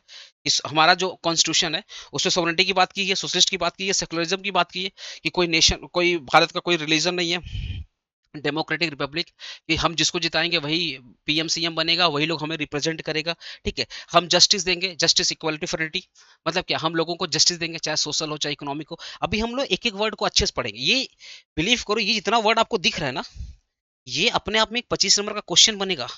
अभी हम लोग एक एक वर्ड को चिड़ फाड़ करेंगे, अच्छे से पढ़ेंगे, टेंशन मत लो। ठीक है, अदर इंपॉर्टेंट फीचर्स क्या, पहला, ये सबसे लॉन्गेस्ट रिटन कॉन्स्टिट्यूशन है पूरे वर्ल्ड में। ठीक है, रिजिड एंड फ्लेक्सिबल है, कुछ कुछ चीजों जैसे फंडामेंटल राइट, जो बोल दे ये होगा ही होगा। अब फ्लेक्सिबल मतलब क्या, कुछ कुछ चीजें अगर चेंज, जैसे जो आए दिन जो कॉन्स्टिट्यूशन होता है चेंज होता है, जैसे जीएसटी, जब जीएसटी आया था तो जीएसटी के बारे में कहीं नहीं लिखा गया, तो जीएसटी को लाने के लिए भी कॉन्स्टिट्यूशन को चेंज किया गया, जीएसटी को लाने के लिए भी कॉन्स्टिट्यूशन को चेंज किया गया। तो हमारा जो कॉन्स्टिट्यूशन रिजिड भी है, फ्लेक्सिबल है, as per the requirement, as per the condition हम अपने कॉन्स्टिट्यूशन को चेंज करते हैं। अदरवाइज जो कॉन्स्टिट्यूशन में बोला गया है वैसे ही फॉलो होगा। 5 साल गवर्नमेंट बनेगी तो 5 साल ही बनेगी, उसको आप चेंज नहीं कर सकते। फेडरल एंड स्ट्रॉन्ग सेंटर, हमारा जो कॉन्स्टिट्यूशन क्या बोलता है, इंडिया एक फेडरल नेशन है। फेडरल नेशन का मतलब क्या है, स्टेट स्टेट जोड़कर इंडिया बना। बंगाल, बिहार, यूपी, झारखंड, दिल्ली, पंजाब, महाराष्ट्र, हरियाणा, ठीक है, मध्य प्रदेश, कश्मीर, ये सिक्किम, ये नॉर्थ ईस्ट के जितने हैं, लद्दाख, ये सबको जोड़कर क्या बना, इंडिया बना है। ये सबको जोड़कर इंडिया बना, इसको बोलता है फेडरल नेशन। इंडिया क्या एक फेडरल नेशन है। फेडरल मतलब क्या है, हमारा कॉन्स्टिट्यूशन बोलता है कि भैया सारे राज्य मिला करके इंडिया है, आया हुआ सामने। और इस हर एक राज्य का अपना एक सीएम होगा, और इन सीएम के ऊपर एक पीएम होगा। ये जो पीएम के पास मेजर पावर है, जो सबको जोड़ करके रखता है, यही बात यहाँ बोल रहा है। Power is divided between the central and state. हर एक स्टेट को जोड़कर इंडिया बना गया, हर एक स्टेट को पावर दिया गया, और इनको कंट्रोल करने के लिए एक सेंट्रल गवर्नमेंट है जो सबको जोड़ कर रखेगी। ठीक है, but centre is stronger in the important matter. हर एक मैटर में सबसे ज्यादा पावर किसका रहेगा, सेंट्रल का पावर रहेगा, समझ गए। इंडिपेंडेंट जुडिशरी, हमारे यहाँ जो कोर्ट वगैरह है वो इंडिपेंडेंट है, चाहे वो सुप्रीम कोर्ट हो, चाहे हाई कोर्ट हो, चाहे वो सेशन कोर्ट हो, चाहे वो जूनियर कोर्ट हो, कोई भी कोर्ट हो, हर कोर्ट इंडिपेंडेंट। उसमें गवर्नमेंट भी अब रियलिटी मत बोलना सर, रियलिटी में सर जज तो बिक जाता, लॉयर तो बिक जाता, अलग बात है, पर जो संविधान में लिखा गया मैं वही पढ़ा रहा हूँ। तो डोंट कॉपी रियलिटी, रियलिटी कुछ और भाई, यहाँ कुछ और है। तो हमारे यहाँ जितने भी कोर्ट है ना वो गवर्नमेंट के कंट्रोल से बाहर है, और हमें कॉन्स्टिट्यूशन उसको प्रोटेक्ट करता है। फंडामेंटल ड्यूटी एंड राइट, हमारे कॉन्स्टिट्यूशन में बहुत सारे फंडामेंटल, बहुत सारे ड्यूटी की बात किया गया है। ठीक है, डायरेक्टिव प्रिंसिपल का मतलब क्या है, गवर्नमेंट को कुछ गाइडलाइन दिया गया है, गवर्नमेंट को कुछ गाइडलाइन दिया गया है जिससे सोसाइटी इंप्रूव करेगी, हमारे देश का क्या होगा, भला होगा, लेकिन गवर्नमेंट को गाइडलाइन दिया गया, गवर्नमेंट को मानना चाहिए नहीं मानना चाहिए तो अलग बात है। यहीं पे पता है, यहीं पे डॉक्टर भीमराव अम्बेडकर नगर, डॉक्टर भीमराव अम्बेडकर जिसके नेतृत्व में ये, मतलब इसको जब ये कॉन्स्टिट्यूशन लिखा जा रहा था ना, तो ये रिकमेंडेशन था पंडित जवाहरलाल नेहरू का। ठीक है, कि डॉक्टर बाबा साहब भीमराव अम्बेडकर ये बेसिकली क्या करेंगे, 10 लोग का 15 लोग का टीम था, उसके जो मेन हेड थे ये भीमराव अम्बेडकर जी थे, बहुत पढ़े लिखे इंसान थे। तो ये रिकमेंडेशन किसका था, रिकमेंडेशन किसका था, पंडित जवाहरलाल नेहरू का। तो हम क्या किए ना, अब जब कॉन्स्टिट्यूशन बनाए तो बहुत सारा चीज़ें हम लोग इंग्लैंड से लिए, बहुत सारी चीज़ें हम लोग यूएस से लिए, अब बहुत सारी चीज़ें हम लोग रसिया से लिए, यूएसआर से लिए, और उन सबको मिला करके हम अपने देश का कॉन्स्टिट्यूशन बनाए। जैसे हमारा जो फंडामेंटल राइट है वो कॉपी किया गया है यूएस से, जो फंडामेंटल ड्यूटी है वो कॉपी किया गया है आपका यूएसआर मतलब रसिया से कॉपी किया गया। तो सारे देश की अच्छी चीजों को मिला करके हमारा देश का कॉन्स्टिट्यूशन बना, प्लस कुछ हम एक्स्ट्रा अपना जोड़े। ठीक है, तो अगर ये जो बाबा साहब भीमराव अम्बेडकर थे ना, अगर ये डायरेक्टिव प्रिंसिपल को ना मस्ट कर देते, इन्होंने शुड वर्ड बोला था, शुड वर्ड, अगर इसको मस्ट कर देते ना तो आज देश का हाल कुछ और होता। मैं कभी इस चक्कर में मतलब कभी टाइम मिला तो मैं तुमको पढ़ाऊंगा।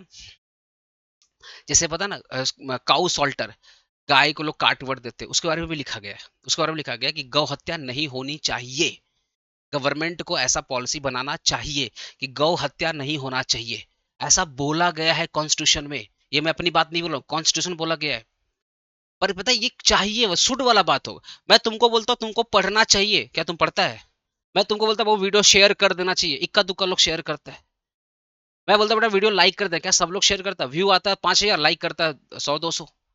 तो मैं तो बोलता हूँ तुमको लाइक करना चाहिए, तुम वही करता है। वैसे ही हमारे गवर्नमेंट को बहुत सारा रिकमेंडेशन दिया गया था, पर गवर्नमेंट कुछ मानती कुछ नहीं मानती। इसी को अगर मस्ट कर देता ना तो भैया इंडिया का हाल मतलब अलग ही होता, अलग ही इमेज होता है इंडिया का। ठीक है, तो these are the features of Indian constitution. तो पहला क्वेश्चन हो गया, अब हम लोग बात करते हैं क्वेश्चन नंबर 2। अब हम लोग क्वेश्चन नंबर 2 स्टार्ट करते हैं। क्वेश्चन 2 क्या बोल रहा है, what is preamble, what is preamble. अच्छा, प्रेम्बल बोले यही आंसर लिखना है। Constitution of India is based upon some core principle, यही आंसर लिखना है। ठीक है, discuss the relevance of features of the Indian state as mention in the preamble of constitution, जो आंसर दिया हूं यही लिखना है। ठीक है, significance of the principle of justice liberty equality fraternity, सब कुछ यही लिखना भाई, जो आंसर दिया हूं यही। मतलब क्वेश्चन कैसे भी पूछे, 4 तरीके से क्वेश्चन पूछ सकता है, आपको ऐसे ही आंसर लिखना। तो प्रेम्बल बारे में थोड़ा सा बता देना है, जो सर हमको प्रेम्बल नहीं पता, आपने क्वेश्चन 1 में जो इंट्रोडक्शन पढ़ा था वही इंट्रोडक्शन यहाँ पे लिखिए। ठीक है, प्रेम्बल के बारे में थोड़ा सा लिख दीजिए, प्रेम्बल आपको याद होना चाहिए, एटलीस्ट आपको प्रेम्बल याद होना चाहिए, बहुत इजी है, आप प्रेम्बल याद कर लीजिएगा प्लीज। ठीक है, प्रेम्बल क्या है, एक इंट्रोडक्टरी स्टेटमेंट ऑफ कॉन्स्टिट्यूशन, मतलब क्या है, मैं इस लाइन में बता रहा हूँ।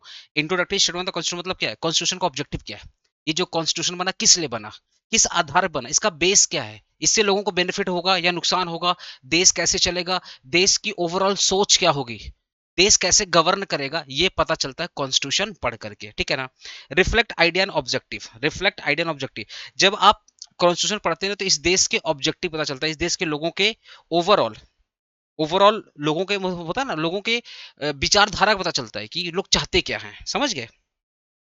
जैसे जस्टिस लिबर्टी इक्वालिटी फ्रेटर्निटी, ये हमारा आइडिया, ये हमारा विचारधारा है कि हमें समाज में जस्टिस देना है, आजादी देना है, भाईचारा मेंटेन करना है। ठीक है ना, अब एलिमेंट क्या, एक एक एलिमेंट को अच्छे से पढ़ते हैं। We the people of India तुमको अच्छे से पता है कि हम भारत के लोग हैं, ये आप पढ़ लीजिएगा। ठीक है ना, सोवरेनिटी बारे में मैंने ऑलरेडी पढ़ा दिया कि हमारा देश आजाद है, हमारा किसी के ऊपर कोई हमारा किसी देश का हमारे ऊपर कोई कंट्रोल नहीं है, चाहे इंटरनल पॉलिसी हो चाहे एक्सटर्नल पॉलिसी हो, सब कुछ हम बनाएंगे, यही चीज लिखा हुआ सोवरेनिटी के बारे में। ठीक है ना, हमको जिस देश के साथ रिश्ता रखना हम उस देश के साथ रखेंगे, कोई देश हमें ये नहीं बोल सकता तुम उस देश से बात मत करो, भाई हमको जिससे बात करना हम उससे बात करेंगे, हमारा जिसके साथ इंटरेस्ट आएगा हम उसके साथ अपना इंटरेस्ट को फुलफिल करेंगे, हम किसी देश का दबाव में नहीं आएंगे, हम एक इंडिपेंडेंट नेशन है, चाहे इंटरनल मैटर हो चाहे एक्सटर्नल मैटर हो, कोई भी देश हमारे यहाँ पे हस्तक्षेप इंटरफेरेंस नहीं कर सकता। यही सब आपका सोवरेनिटी के बारे में है कि इंडिया एक इंडिपेंडेंट नेशन है। इंडिया क्या है, जिसका फुल कंट्रोल किसके पास है, इंटरनल और एक्सटर्नल फुल कंट्रोल किसके पास, इंडियन लोगों के पास में, इंडियन गवर्नमेंट के पास में है। ठीक है ना, It indicate the country is not under the control of any other nation or authority. Country किसी नेशन में नहीं, किसी कंट्रोल के नहीं है, मतलब किसी देश के कंट्रोल में नहीं है, किसी की अथॉरिटी में नहीं है। तो पूरा यही चीज लिखा हुआ पढ़ लीजिएगा। मैं हमेशा बोलता हूँ कॉन्सेप्ट दे रहा हूँ, पढ़ लो, जो बोलूंगा यही लिखा हुआ है। सोशलिस्ट का मतलब क्या होता है? The term socialist in the preamble refers the aim of reducing the income inequality and promoting the social welfare. मतलब क्या, अमीर और गरीबी में बहुत ज्यादा गैप है, तो इस गैप को कम करना है। इस गैप को कम करना, अमीरों से टैक्स ज्यादा लेना है और गरीबों को ज्यादा प्रमोट करना, राशन फ्री में देना है, उनके लिए एजुकेशन फ्री करना है, आयो सामने उनको हर प्रकार के फैसिलिटी प्रोवाइड करना है। इसीलिए तो सोशल इक्वालिटी को प्रमोट करने के लिए तो रिजर्वेशन लाया गया था कि जो गरीब घर के बच्चे जो पढ़ाई लिखाई नहीं कर पाए, अगर वो पढ़ने में कम भी रहेंगे तो उनको अच्छा जॉब दे दिया जाएगा। अरे भाई, रिजर्वेशन का कॉन्सेप्ट क्या था कि हम प्रमोट करेंगे, हम अमीरी और गरीबी को खत्म करने के लिए, हम लोगों को इक्वल स्टेटस लाने के लिए ही तो रिजर्वेशन का कॉन्सेप्ट दिया गया था कि जिनके साथ अत्याचार हुआ है अब उनके बच्चों को जॉब देकर के वो गरीबी खत्म करना है। यही तो कॉन्सेप्ट था रिजर्वेशन का, समझ गए? ये कब आया था सोशलिस्ट? मैंने आपको बताया था ना, 22nd अमेंडमेंट एक्ट 1976 में आया था। ठीक है, to emphasize the importance of creating a fair and just society, मतलब सोसाइटी में फेयरनेस, सोसाइटी में समानता को मेंटेन करने के लिए लाया गया था। ठीक है, the concept of socialism in India does not mean complete government over the resources. Socialism का मतलब ये नहीं होता कि गवर्नमेंट का पूरा कंट्रोल होगा रिसोर्सेज पे, नहीं। इंडिया एक मिक्स्ड इकोनॉमी है, यहाँ पे पब्लिक और प्राइवेट सेक्टर दोनों मिलकर साथ में काम करेंगे। आप पढ़े हो मिक्स्ड इकोनॉमी क्या होता है। ऑब्जेक्टिव क्या है सोशलिज्म का? कि जो रिच और पुअर बीच जो गरीब जो गैप है उसको खत्म करना है, वेल्थ को इस प्रकार से डिस्ट्रीब्यूट करना है सबको मिले, सबको मिले। गवर्नमेंट की जितनी पॉलिसीज है वो वीकर सेक्शन ऑफ सोसाइटी को ज्यादा बेनिफिट करे, और जो स्ट्रॉन्ग इकोनॉमिक सोसाइटी है उनको थोड़ा कम बेनिफिट करके चलेगा, लेकिन जो इस देश के गरीब है उनको ज्यादा बेनिफिट करे। दैट इज वाई रिजर्वेशन का कॉन्सेप्ट लाया गया था। सोशलिस्ट मतलब देश में सोशल वेलफेयर करना, समाज में सबको बराबर करना है, ऊंच नीच भेदभाव अमीरी गरीबी खत्म करना, सबका इज्जत, सबका मान सम्मान, डिग्निटी, सबको बराबर करना। That is meaning of socialist. ठीक है, सेकुलर बता चुके, इंडिया कोई पर्टिकुलर धर्म नहीं है। डेमोक्रेटिक रिपब्लिक बता चुका हूं, वही पीएम सीएम 5 साल के लिए बनेंगे, उनको राजा कौन बनाएगा? देश की पब्लिक बनाएगा। हम जिसको जिताते हैं वही हमारी प्रॉब्लम को रिप्रेजेंट करते हैं पार्लियामेंट के अंदर, ये ऑलरेडी मैं पढ़ा चुका हूं। ठीक है ना। जस्टिस, जस्टिस मतलब लोगों को न्याय देना। क्या कहना देना? Social justice, economic justice, political justice. थोड़ा सा इसके बारे में बोलना है। सोशल जस्टिस मतलब क्या? किसी के साथ कोई भेदभाव नहीं होगा, किसी के साथ कोई भेदभाव नहीं होगा। किसके नाम पे? जाति के नाम पे, धर्म के नाम पे, जेंडर के नाम पे, सोशल बैकग्राउंड के नाम पे, किसी के साथ कोई भी डिस्क्रिमिनेशन नहीं होगा। सब हम, we are the people of India. हमारी एक ही पहचान, हम इंडियन है। हमारा ना कोई जाति, हमारा ना कोई धर्म है, हमारा एक ही जाति, एक ही धर्म है, वी आर द इंडियन। ये चीज आर्मी में फॉलो होता है। आर्मी की एक ही जात है कि वो इंडियन आर्मी, बस एक ही जात है उनकी।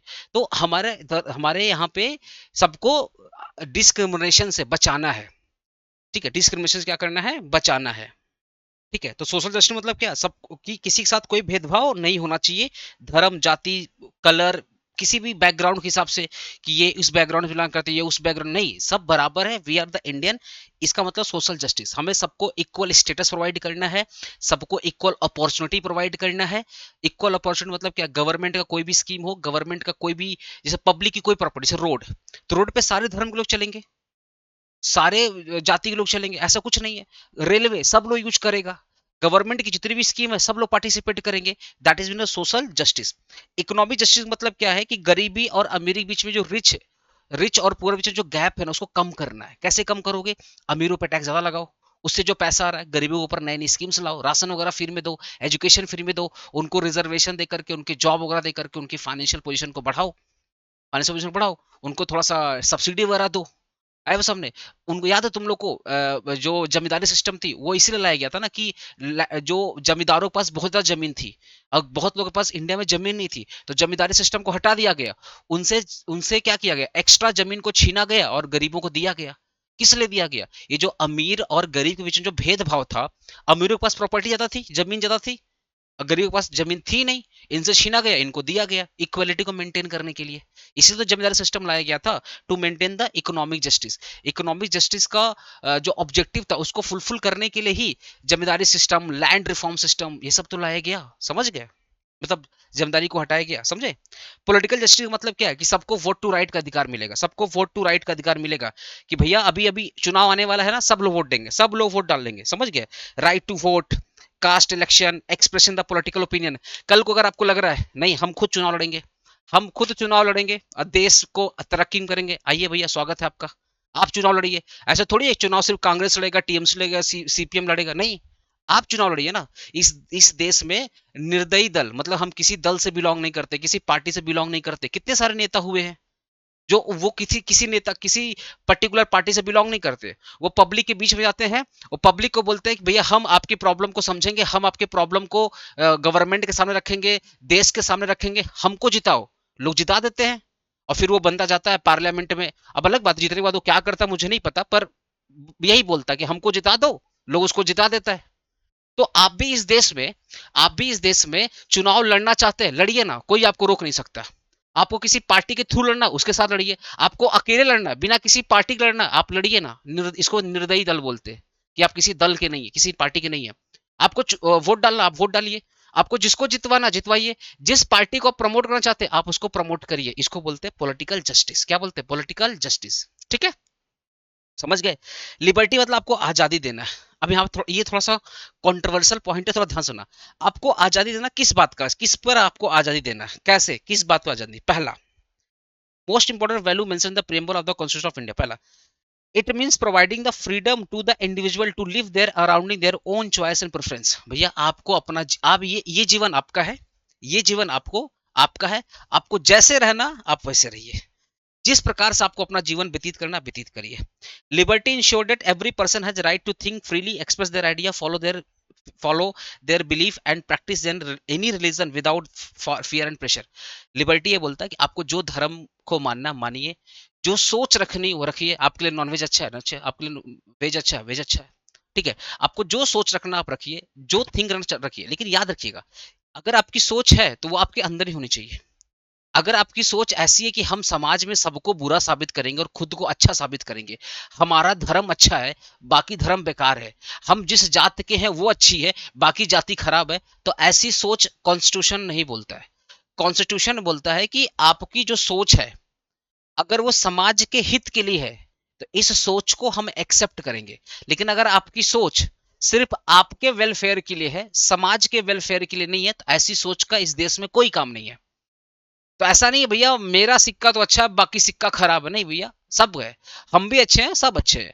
हमारा धर्म भी अच्छा है, सबका धर्म अच्छा है। हमारी सोच अच्छी है, सबकी सोच अच्छी है। ऐसा नहीं है कि आपको एक किसी पर्टिकुलर चीज को बुराई करना है, किसी पर्टिकुलर चीज को अच्छा ही करना है। आपको इक्वली सबको प्रमोट करना है।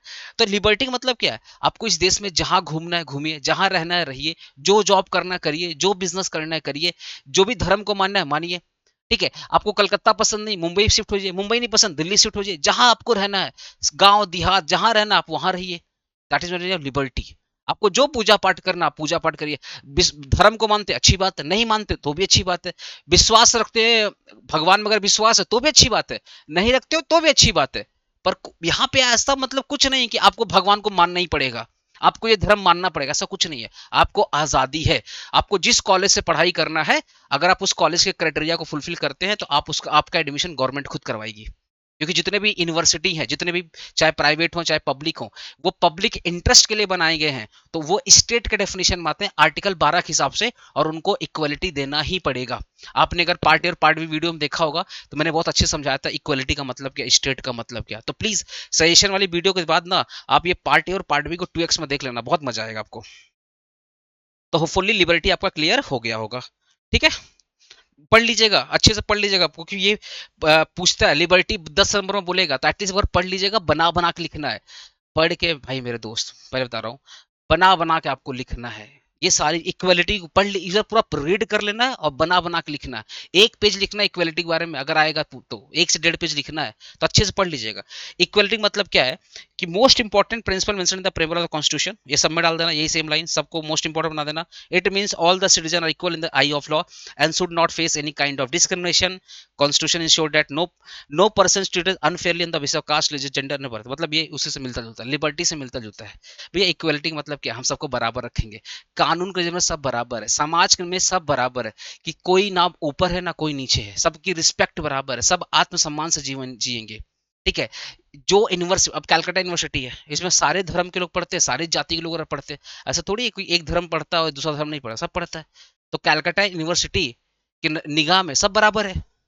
ठीक है, तो यहाँ पे कोई डिस्क्रिमिनेशन नहीं होगा caste, religion, gender, place of birth या इकोनॉमिक स्टेटस हिसाब से, ठीक है।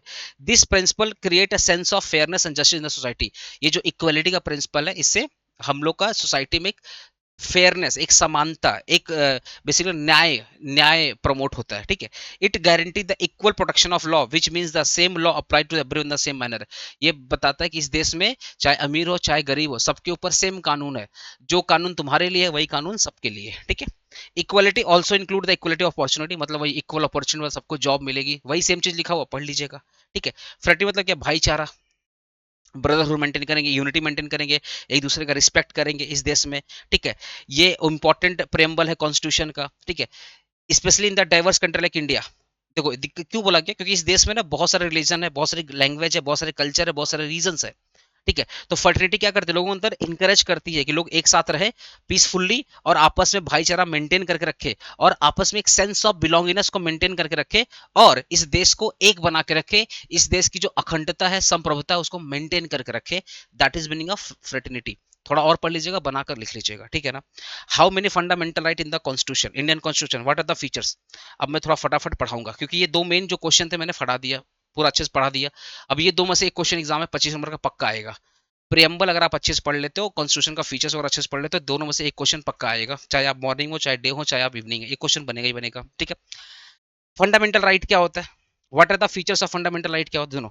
भैया फंडामेंटल राइट का मतलब होता है, फंडामेंटल मतलब आपने जन्म लिया, ये राइट आपको मिल गया, इस राइट को पाने के लिए आपको कुछ पे नहीं करना है। That is meaning of fundamental right. इस देश में जो भी इंडियन है उनको फंडामेंटल राइट का अधिकार मिला है। जो जन्म लेते ही जो अधिकार मिल जाता है, जिसके लिए आपको एक्स्ट्रा पैसा नहीं पे करना पड़ता, that is your fundamental right. तो फंडामेंटल राइट कितना है, पहला पहला छह छह सिक्स फंडामेंटल राइट है। राइट टू इक्वेलिटी जो 14 से 18 है, ठीक है। फिर राइट टू फ्रीडम जो 19 से 22 है। उसके बाद यहाँ पे देखो राइट अगेंस्ट एक्सप्लॉयटेशन जो आर्टिकल 23-24 है। फिर right to freedom of religion article 25-28 है, ठीक है। कल्चरल एंड एजुकेशनल राइट 29-30 है। फिर आपका हो जाएगा लास्ट में, आ गया राइट टू कॉन्स्टिट्यूशनल रेमेडी जो कि आर्टिकल 32 है। 31 को हटा के फेंक दिया गया था। क्यों हटा के फेंका था, मैंने ऑलरेडी पढ़ाया है, पार्ट ए पार्ट। मैं पहले बता दे रहा हूँ, देखो it is very easy to defame someone कि सर आपका वीडियो देखकर गए थे, अभी हुआ है डे वाले वीडियो में हुआ है कि सर आपका वीडियो देख के गए थे सर, 10 नंबर का मिला। भाई मैं खुद देखा हूँ 30 से 35 नंबर का मेरे वीडियोस। अब तुम बताओ ना, क्वेश्चन पूछा है कि ईएनवीएस में एथिक्स क्यों इंपॉर्टेंट है, ये भाई ये ऑप्शन, ये मतलब कॉमन सेंस का क्वेश्चन है। क्यों नहीं एथिक्स इंपॉर्टेंट है, कि जो भी पॉलिसीज वगैरह बनाई है उसको अच्छे से फॉलो करना, वरना देश नहीं बचेगा। पोल्यूशन पोल्यूशन इतना हो जाएगा, अर्थ नहीं बचेगा, सारे की सारी बायोडाइवर्सिटी खतरे में हो जाएंगी, जितने भी हैबिटेट है सब खतरे में हो जाएगा, लोगों का हेल्थ का इश्यूज हो जाएगा। भाई इथिक्स इंपॉर्टेंट है। अब फिर एक क्वेश्चन पूछा है कि ई वेस्ट क्यों जनरेट हो रहा है, तो बोलना पड़ेगा आपको ई वेस्ट जनरेट हो। भैया एक इंसान दो दो फोन यूज कर रहा है, लैपटॉप यूज कर रहा है, आईपैड यूज कर रहा है, घर में एसी चला रहा है, फ्रिज चला रहा है, पूरा घर टेक्नोलॉजी से भरा हुआ, पूरा घर इलेक्ट्रॉनिक से भरा हुआ, तो ई वेस्ट नहीं फैलेगा। तो यही तो लिखना है, यही तो लिखना है। तो कुछ कुछ क्वेश्चन कॉमन सेंस पे थे। अब चिपको मोमेंट ये 9-10 में पढ़ाया गया कि लोग ट्री को सेव करने के लिए चिपको, तो कुछ कुछ चीजें अनकॉमन थे, मैं मानता हूँ, बट आप लिख सकते थे, ऐसा नहीं कि आप नहीं लिख सकते। तो अब क्वेश्चन देखो, जिसको डिफेम करना डिफेम करेगा कि सर आपका वीडियो देखे थे, मेरा तो 10 नंबर मिला, मेरा 20 नंबर मिला। मैं बता रहा हूँ डे वाले मॉर्निंग और इवनिंग तो पूरा, अभी मैंने इवनिंग का पेपर देखा, अभी एक बच्चा भेजा है, मॉर्निंग और इवनिंग तो पूरा छप के आया क्वेश्चन, पीडीएफ से आया था वो छप का। डे में ना 30 से 35 क्वेश्चन आराम से पीडीएफ से, अगर कोई पीडीएफ पढ़ के गया होगा, अगर मेरा कोई पीडीएफ पढ़ के गया होगा 30 से 35 करके आ सकता है। कुछ चीजें क्वेश्चन मैं बता रहा हूँ एमसीक्यू वाला मैं नहीं देखा, मैं मेन मेन क्वेश्चन देखा, 2 नंबर और 5 नंबर, 5 नंबर के सब मिल गए थे, 2 नंबर के 6 से 7 मिल रहे थे। तो आप आराम से 35 नंबर अटेम्प्ट करके आते। बाकी एमसीक्यू वगैरह भी अगर मैं देखूंगा तो वहां भी 4-5 नंबर मिल जाएगा, तो 40 नंबर तो आप अटेम्प्ट करके आएंगे, तो और क्या चाहिए भाई। 2 दिन पहले तुम ईएनवीएस पढ़े हो, ठीक है, तुमको पीडीएफ अच्छे से पढ़ा नहीं जाता, तो भाई तुम बदनाम करोगे ना, तुम अच्छे से पढ़ाई करोगे। तुम्हारा एक ही काम है, अपनी गलती किसी और के नाम पे डाल दो।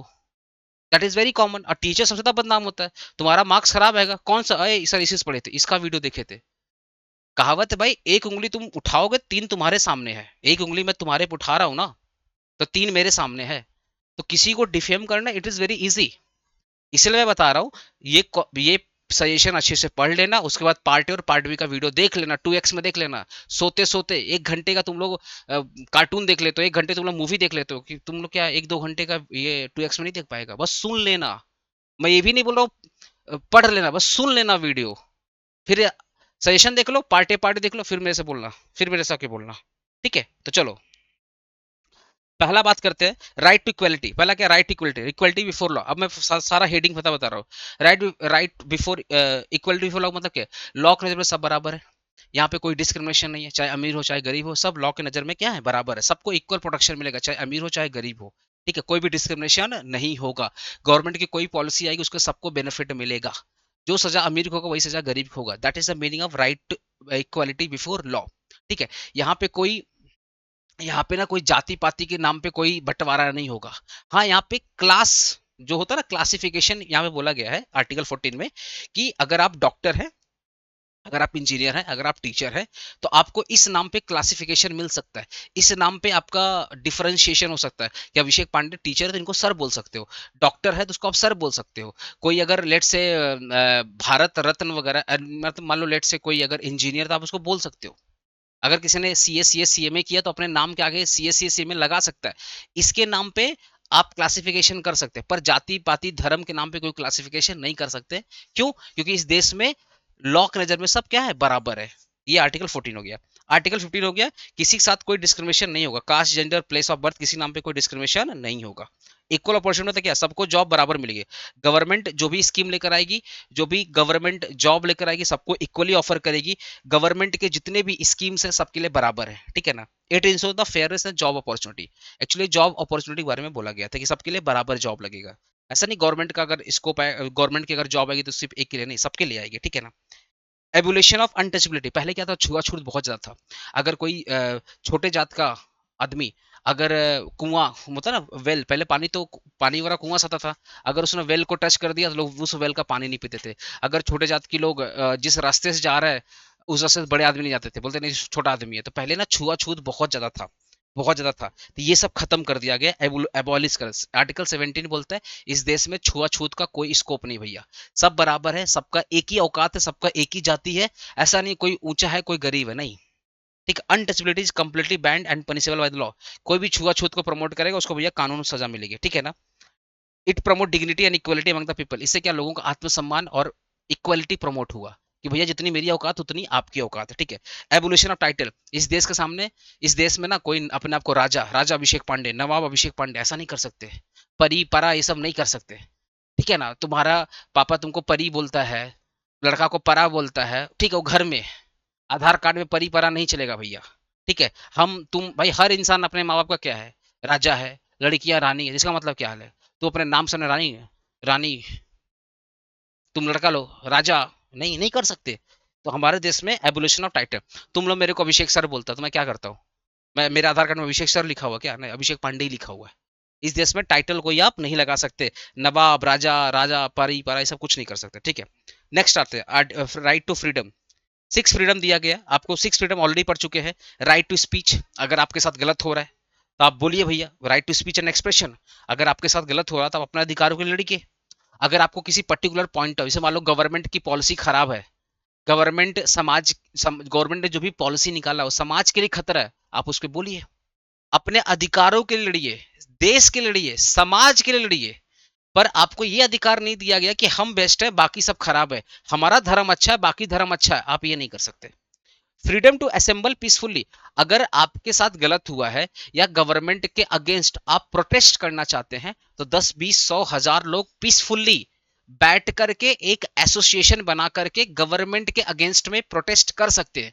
जैसे आप दिल्ली में रामलीला मैदान बहुत फेमस है, अगर किसी को प्रोटेस्ट करना है तो रामलीला मैदान जाओ, वहां 10, 20, 100, 50, 1000 जो भी वहां इजिली पीसफुल्ली, विदाउट एनी, होता ना, विदाउट एनी एनिमेशन, बिना हथियार के बिना लाठी के आराम से पीसफुली बैठो और आप प्रोटेस्ट कर सकते हो, ये आपका आर्टिकल 19 बोलता है, ठीक है। Freedom to assemble peacefully, freedom to form association, आप असेंबली इकट्ठा हो सकते हैं, कोई भी आप एसोसिएशन बना सकते हैं, कोई भी क्लब आप बना सकते हैं। देखना आपके पास बहुत सारा एसोसिएशन है, बहुत सारे क्लब है, आप इजिली बना सकते हैं।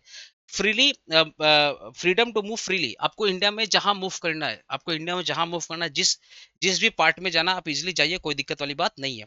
ठीक है। रिसाइड एनीवेयर इंडिया, आपको इंडिया में कहीं भी रिसाइड करना, आप इजिली रिसाइड कर लीजिए। ठीक है। जो भी प्रैक्टिस करना है, जो भी प्रोफेशन को प्रैक्टिस करना है, आपको सीए, सीएमए, लॉयर, डॉक्टर जो भी बनना, आप आराम से पढ़ाई करिए। आपको बिजनेस करना, बिजनेस करिए, कोई दिक्कत वाली बात नहीं है। ये होता है सिक्स फ्रीडम। ठीक है। आर्टिकल 20 क्या बोलता है? Protection in criminal cases. अगर मान लो मैंने कोई कांड किया, मेरे को एक बार सजा मिला, एक बार सजा मिला, तो मेरे को एक बार सजा मिल गया। एक बार कांड किया, एक बार सजा मिल गया। अब सेम कांड के लिए मेरे को दोबारा जेल में नहीं डाला जाएगा। मान लेते हैं, मैं एग्जांपल दे रहा हूँ, मान लेता हूँ ये मैं हूँ। ठीक है। मान लो मैंने किसी का मर्डर कर दिया था, मेरे को 20 साल का सजा हो गया, तो भैया मैंने 20 साल का जेल काट लिया। अब जैसे ही 20 साल के बाद निकलूंगा तो क्या करोगे? ए डाल इसको, दोबारा जेल में डाल इसको, ये समाज के लिए खतरा है। अरे भैया 20 साल तो थे, 20 साल तो प्राश्चित किए, अब और कितना प्राश्चित कराओगे? 20 साल थे ना। अगर कोर्ट ने 20 साल सजा दिया तो 20 साल हमने दंड काटा। अब अब जो कांड हमने किया था उसके लिए मैं ऑलरेडी 20 साल ऑलरेडी मैंने काट लिया। अब सेम कांड के लिए, ये सेम कांड के लिए इसको इसको टपकाया था, ये सेम कांड के लिए अब मेरे को दोबारा आप जेल में नहीं डाल सकते। इसी को बोलते हैं जियोपार्डी। ये एक कांड का एक सजा। ठीक है। तो यही चीज बोला है कि no person can be punish twice for the same offence. एक ऑफेंस के लिए आपको दो बार सजा नहीं मिल सकती। ठीक है। Right to life and liberty, right to life and भैया ये जीवन आपका है, आपको जैसे रहना रहिए, लेकिन इस जीवन में आपको सम्मान और आजादी मिलेगा ही मिलेगा, ये आर्टिकल 21 बोलता है। ये जीवन आपका है, आपको जैसे जीना है आप जिए, आपको कोई रोक टोक नहीं करेगा, पर हाँ आपके जीवन में फ्रीडम और डिग्निटी ये आपको मिलेगा, ये 21 आर्टिकल बोलता है। It include the basic human right, protect the personal life and liberty. आपकी जो पर्सनल लाइफ है, आपकी जो पर्सनल लिबर्टी, आपको खुल के, आपको बिजनेस करना है, खुल के जीना है, जहां घूमना है घूमिए ना, कोई दिक्कत वाली बात नहीं है। आर्टिकल 21 आपको प्रमोट करता है। Article 22 protection against arrest. देखो, अगर कोई मान लो पुलिस वाला आपको पकड़ लिया, आपको पकड़ लिया, क्या बोला? Give right to arrest like knowing reason and legal help. अगर आपको कोई पुलिस वाला मान लो अरेस्ट कर लिया, तो आप उससे रीजन पूछिए। एज पर द आर्टिकल 22 आपके पास अधिकार है, भैया हमने, आप मेरे को अरेस्ट कर रहे हो, कोई बात नहीं, क्यों अरेस्ट कर रहे हो? हमने ऐसा क्या कर दिया कि जो आप मेरे को अरेस्ट कर रहे हो? तो पुलिस वाले को जवाब देना पड़ेगा, सर पुलिस वाले तो हरामी होते, चल जाना, चल जाना। अब यहाँ पे आर्टिकल 22 भी बोलता है विद इन 24 आवर आपको पुलिस वाले को कोर्ट में आपको पेश करना पड़ेगा, मजिस्ट्रेट पास करना पड़ेगा।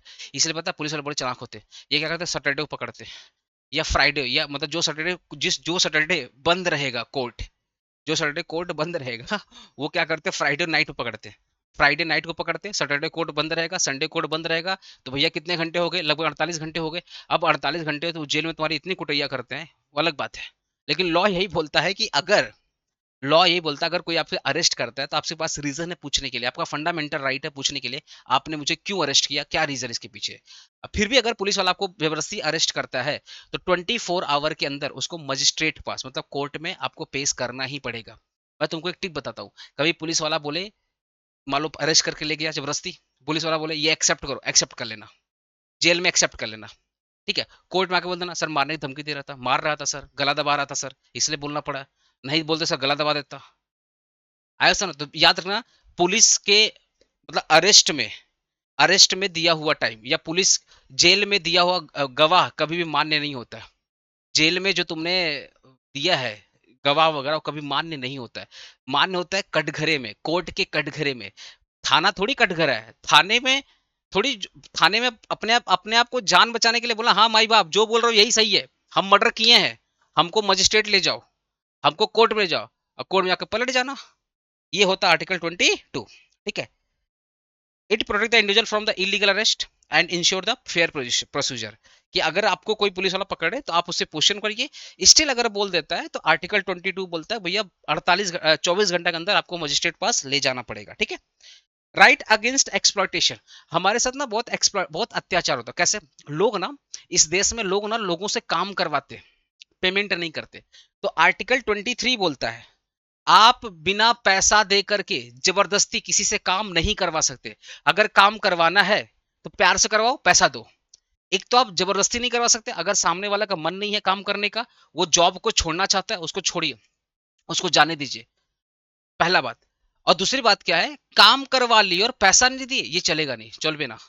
आप आपको पेमेंट देकर ही काम करवाना है। इसी को बोलते हैं ban on forced labour. Human trafficking, एक तो ह्यूमन ट्रैफिकिंग अलाउ नहीं है। आप सोचो ना, बहुत से छोटी बच्चियां, लड़के लड़कियां अगवा करके बेच दिए जाते, दूसरे देश में बेच दिए जाते। आप देखे होंगे बहुत सारी मूवी बनी है। तो ह्यूमन, केरला केरला वाला फाइल्स शायद इसी में था, ह्यूमन ट्रैफिकिंग पे ही था।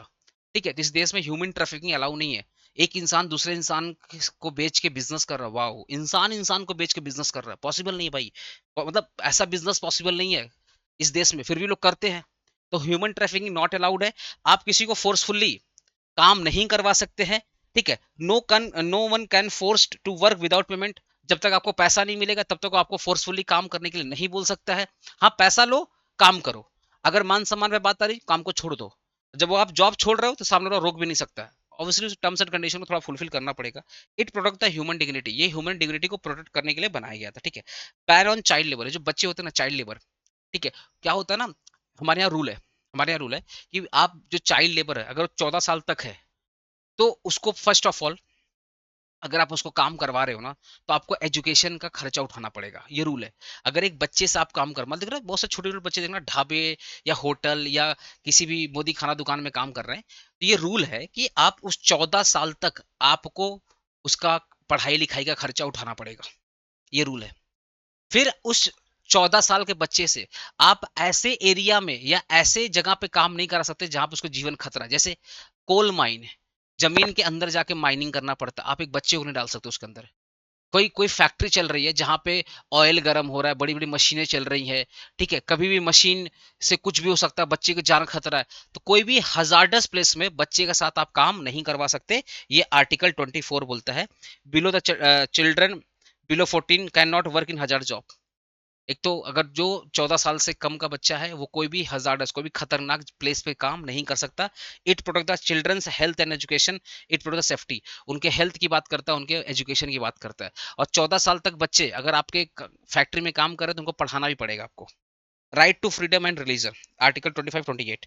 फ्रीडम टू रिलीजन मतलब क्या? आपको जो धर्म मानना है आप मानिए, आपको जो धर्म का प्रचार प्रसार करना करिए ना, कोई इशू वाली बात नहीं है। जिस धर्म को अपनाना अपनाइए, जिस धर्म का प्रचार प्रसार करना है कोई बात नहीं है। ठीक है, it ensure the religious freedom. ठीक है, मैनेज द रिलीजियस अफेयर का मतलब क्या है? Religious group can manage their own affair, they can run their institution, it ensure independence in the religious matter. ठीक है, जैसे टेंपल मैनेजमेंट बाय ट्रस्ट, अभी जैसे राम मंदिर बना, ऐसे बहुत सारे मस्जिद होते हैं, गिरजाघर होते हैं। हर हर रिलीजन के लोग, अब जैसे बहुत सारे देखना, जितने भी गुरुद्वारा वगैरह होता है वो हमारे सिख भाई मेंटेन करते हैं। जितने भी हिंदू टेंपल होते हैं वो हिंदू लोग मेंटेन करते हैं। जितने भी आपके ये गिरजाघर वगैरह होते हैं ना, मस्जिद वगैरह होते हैं, वो हमारे मुसलमान मुसलमान भाई मेंटेन करते हैं। तो हर धर्म को बोला गया कि आप अपना इंस्टीट्यूशन बना सकते हैं, आप अपने इंस्टीट्यूशन को प्रोटेक्ट कर सकते हैं, प्रमोट कर सकते हैं, उसको रेगुलेट कर सकते हैं। समझ गया ना? तो यही चीज यहाँ पे बोला गया, मैनेज द रिलीजियस अफेयर, कि आपका जो धर्म है उस धर्म से रिलेटेड जो मंदिर मस्जिद ये सब है आप अपना मेंटेन करिए, आपको कोई रोक नहीं सकता। ठीक है, क्या बोला? It ensure the independence in the religious matter, ये जो रिलीजियस मैटर में आपको इंडिपेंडेंसी दिया गया। पर याद रखना यहाँ भी क्या है, एक्सेप्शन है। ये नहीं कि मेरा धर्म अच्छा है आपका बेकार, ऐसा नहीं बोल सकते आप। ठीक है, no tax on religion, no one can force to pay tax on the promoting religion. अगर मैं मान लो हिंदू धर्म को प्रमोट कर रहा हूँ तो गवर्नमेंट मेरे से टैक्स नहीं मांग सकती है। अगर कोई मुस्लिम धर्म को प्रमोट कर रहा है तो गवर्नमेंट उससे टैक्स नहीं मांग सकती। It keep the government neutral and support secularism. अगर कोई इंसान अपने धर्म को, अपने कल्चर को प्रमोट करना चाहता है तो गवर्नमेंट उससे टैक्स नहीं मांग सकती है। इस मामले में अगर कोई प्रमोट करना चाहता है तो गवर्नमेंट को इस मामले में सेकुलरिज्म को मेंटेन करना है।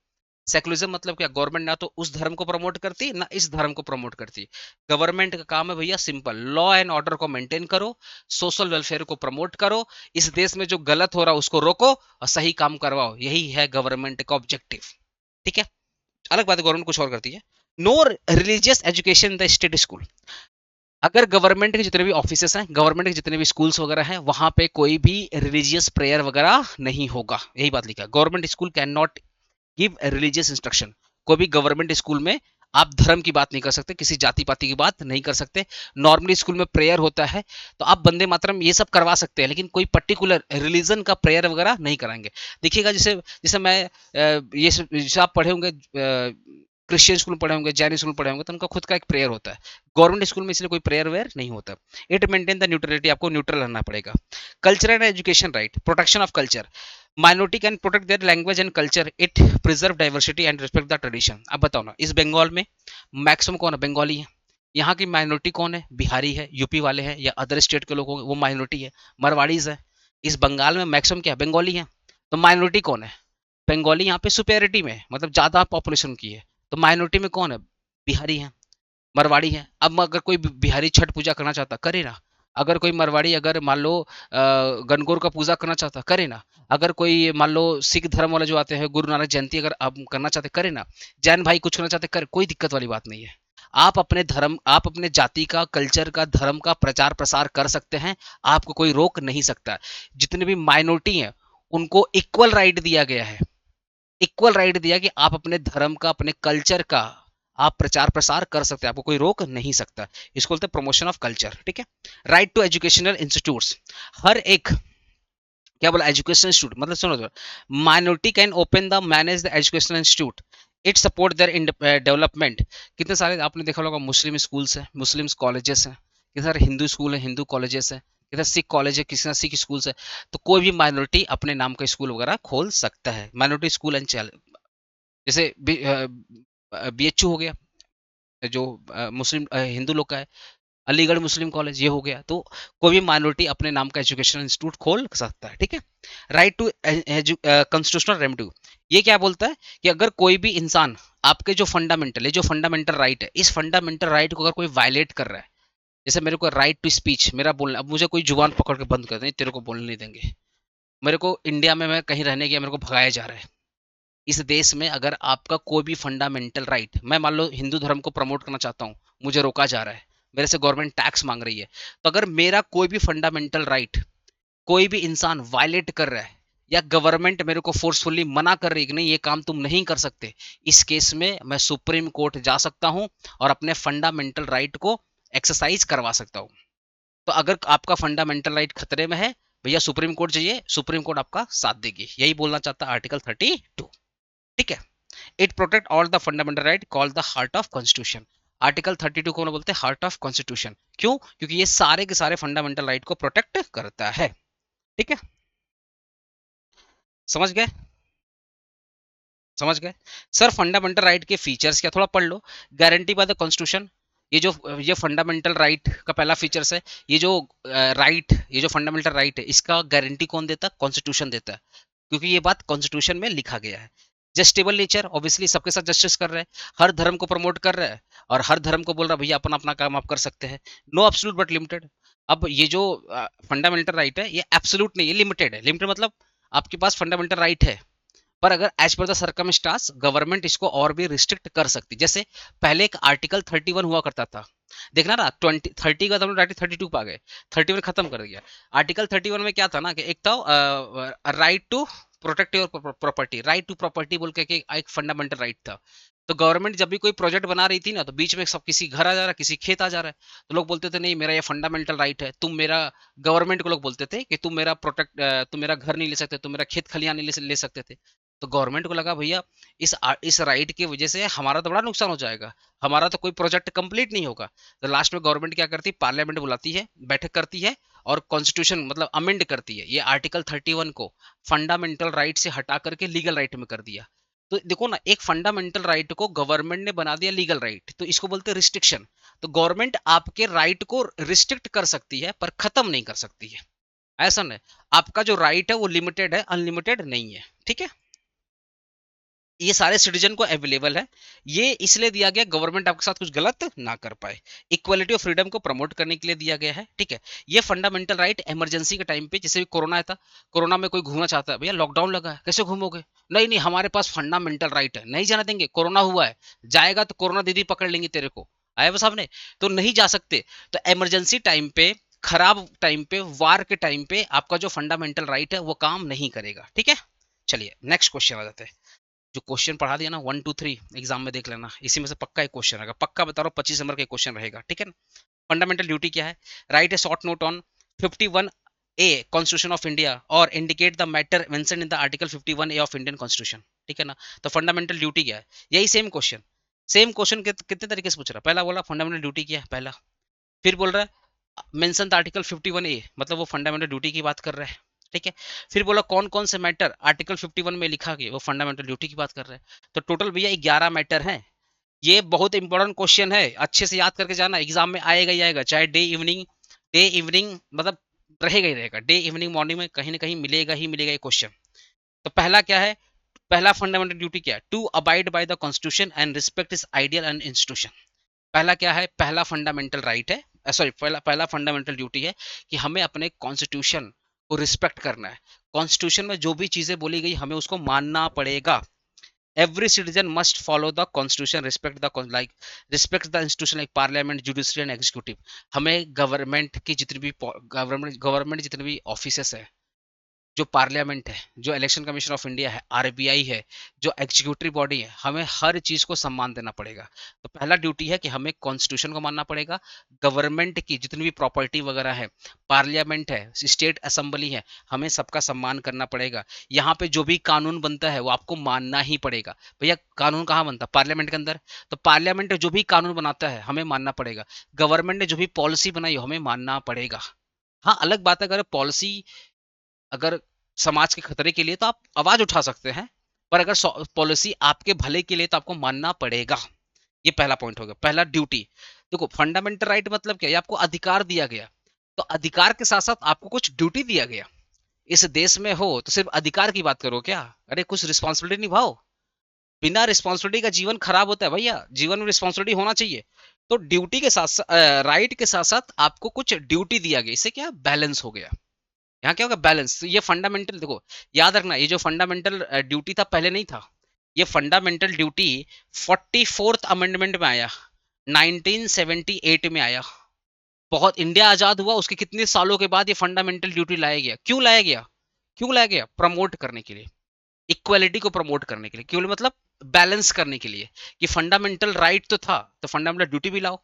भैया अधिकार दिया गया है, थोड़ा जिम्मेदारी भी दो।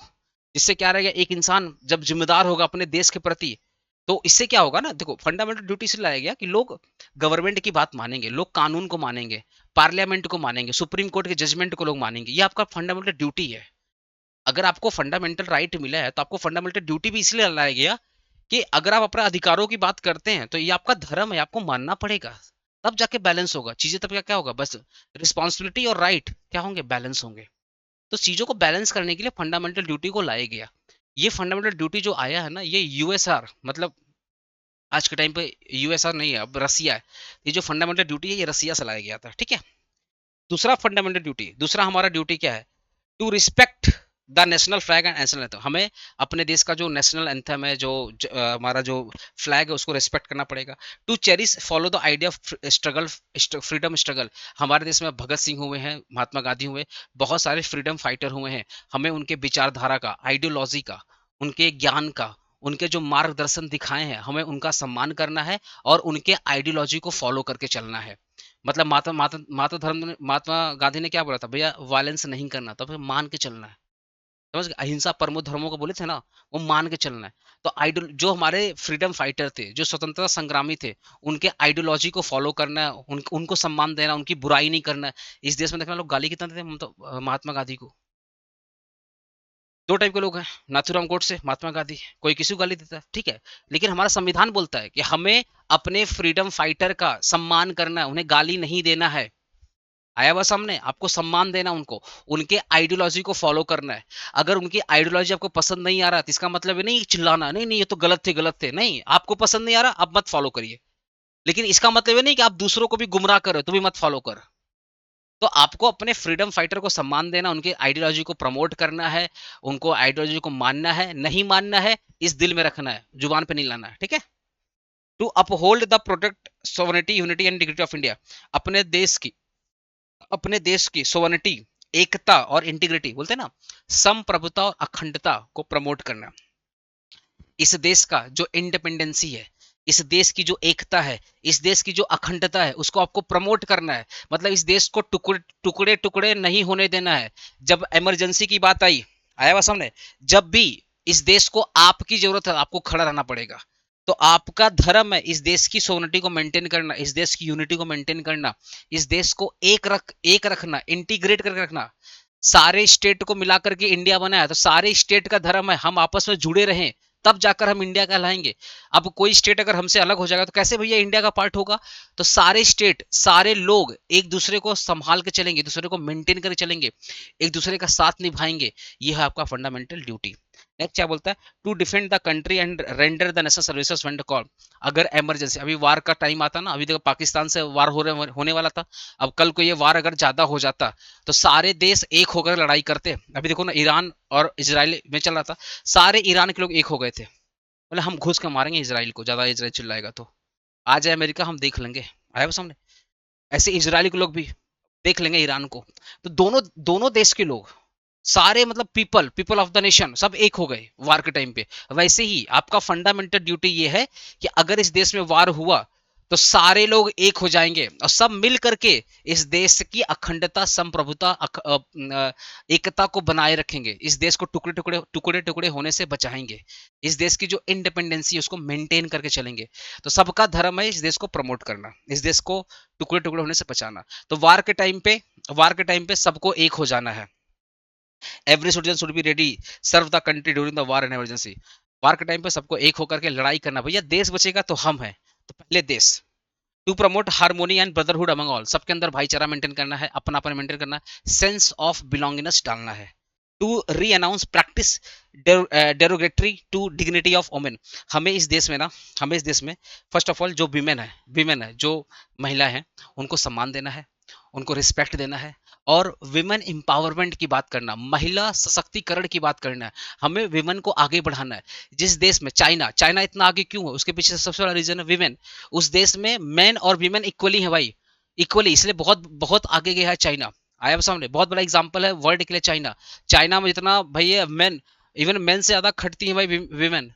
तो वुमेन इंपावरमेंट का सबसे बेस्ट एग्जांपल है चाइना। वही चीज बोल रहा है, people must avoid practice that insult और हार्म वुमेन। भैया आपको वुमेन का इंसल्ट नहीं करना है। इस देश में वो लक्ष्मी की, दुर्गा है, लक्ष्मी है, उनका पूजा होता है इस देश में। प्रमोट जेंडर इक्वलिटी, आपको मैन और विमेन में इक्वलिटी रखना है। ये नहीं है कि ये मैन है तो यही काम करेगा, नहीं, ये मैन है तो ये घर के बाहर नहीं, सबको प्रमोट इक्वलिटी, सब बराबर है। To value and preserve the rich heritage of our culture. ठीक है, India has a rich culture heritage which should be protected and respected. ठीक है ना? हमारे देश में हर धर्म के लोग हैं, हर जाति के लोग हैं, हर भाषा के लोग हैं। तो हमें सबको बना कर रखना, क्योंकि सभी मिलाकर के इंडिया है। तो इस देश में ताजमहल, राम मंदिर, जितने भी मूवमेंट, विक्टोरिया हाउस, जितने भी इंपॉर्टेंट धरोहर है, जो इम्पोर्टेंट स्टैचू ऑफ यूनिटी, इन सबको मेंटेन करके चलना, सारे कल्चर को मेंटेन करके चलना, सारे धर्म, तो सारे धर्म का प्रचार प्रसार बढ़ना चाहिए। ये नहीं कि सिर्फ एक धर्म, नहीं, सारे धर्म बराबर है, सारे कल्चर बराबर है। समझ गए ना? जो भी देश में इंपॉर्टेंट मोन्यूमेंट है सबको प्रोटेक्ट करके चलना पड़ेगा। ठीक है? तो इंडिया का क्या रिच कल्चर है, हर प्रकार के लोग रहते हैं। ठीक है, rich culture heritage which should be protected and respected. It it helps in preserving the tradition of future generation. जैसे अब ताजमहल हो गया, लाल किला हो गया, स्टैचू ऑफ यूनिटी हो गया, विक्टोरिया हाउस हो गया, ऐसे करके देश में बहुत सारी चीजें हैं, बहुत सारे कल्चर हैं, सबको बना के रखना है, फ्यूचर जनरेशन को भी भैया तोहफा देना है। To protect and improve the natural environment, हमें क्या करना है, अपने जंगलों को, रिवर को, वाइल्ड लाइफ और पोल्यूशन वगैरह को कम करना है। ये हमारी फंडामेंटल ड्यूटी है। ऑलरेडी अभी हम ईएनए में पढ़ के आए हैं। To develop scientific temperament and humanism and spirit of inquiry, हमें क्या करना, अंधविश्वास को प्रमोट नहीं करना है, अंधविश्वास को छोड़ना है, और साइंटिफिक थिंकिंग, लॉजिकल रीजनिंग, मतलब समझ रहे, साइंटिफिक थिंकिंग को अपनाना है, हमें रैशनल थिंकिंग को अपनाना है, हमें हर चीजों के पीछे साइंस की तरफ जाना पड़ेगा, हमें ट्रेडिशनल थिंकिंग, रूढ़वादी थिंकिंग से हटना है, हमें अंधविश्वास को खत्म करना है। आया सामने? साइंटिफिक टेम्परामेंट को हमें करना है। ठीक है? To safeguard the public property and violence, हमें जितने भी गवर्नमेंट की प्रॉपर्टी है, जितने भी गवर्नमेंट, ये समझ गए ना, साइंटिफिक टेम्पर मतलब जो भी सोच होगी उसके पीछे साइंस का हाथ होना चाहिए।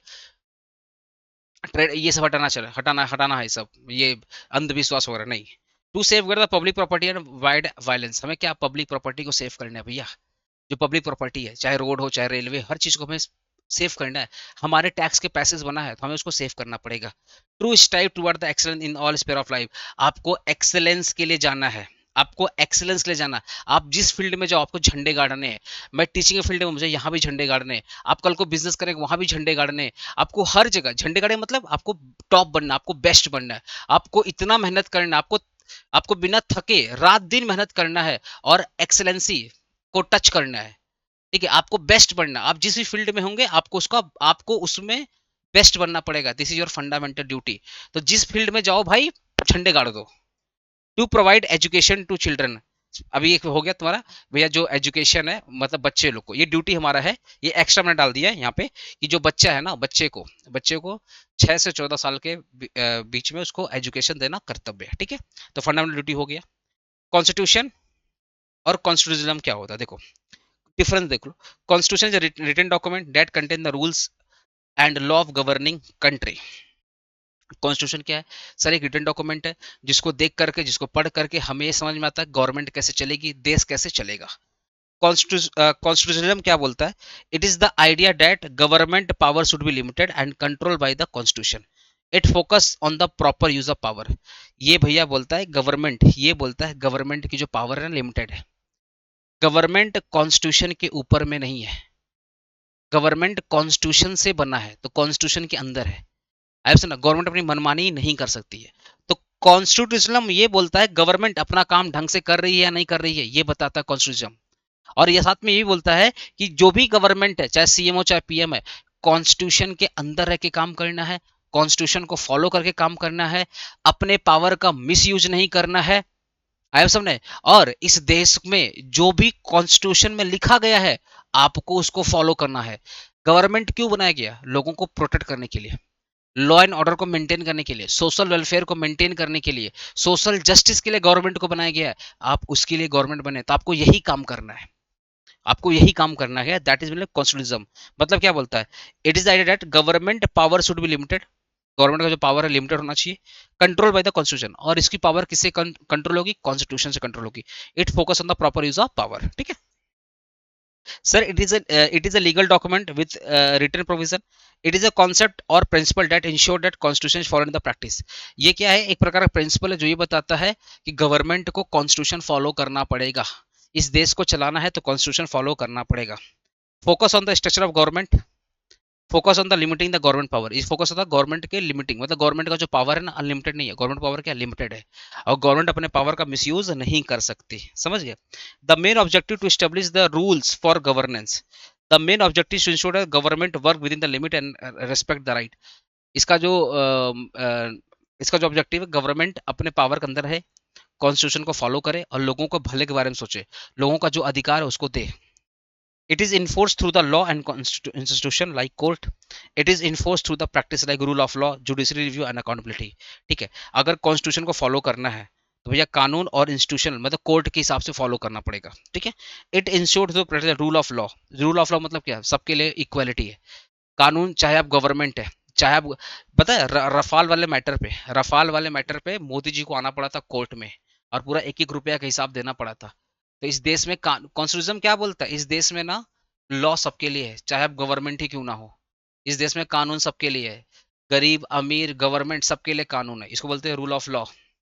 Judicial review and accountability.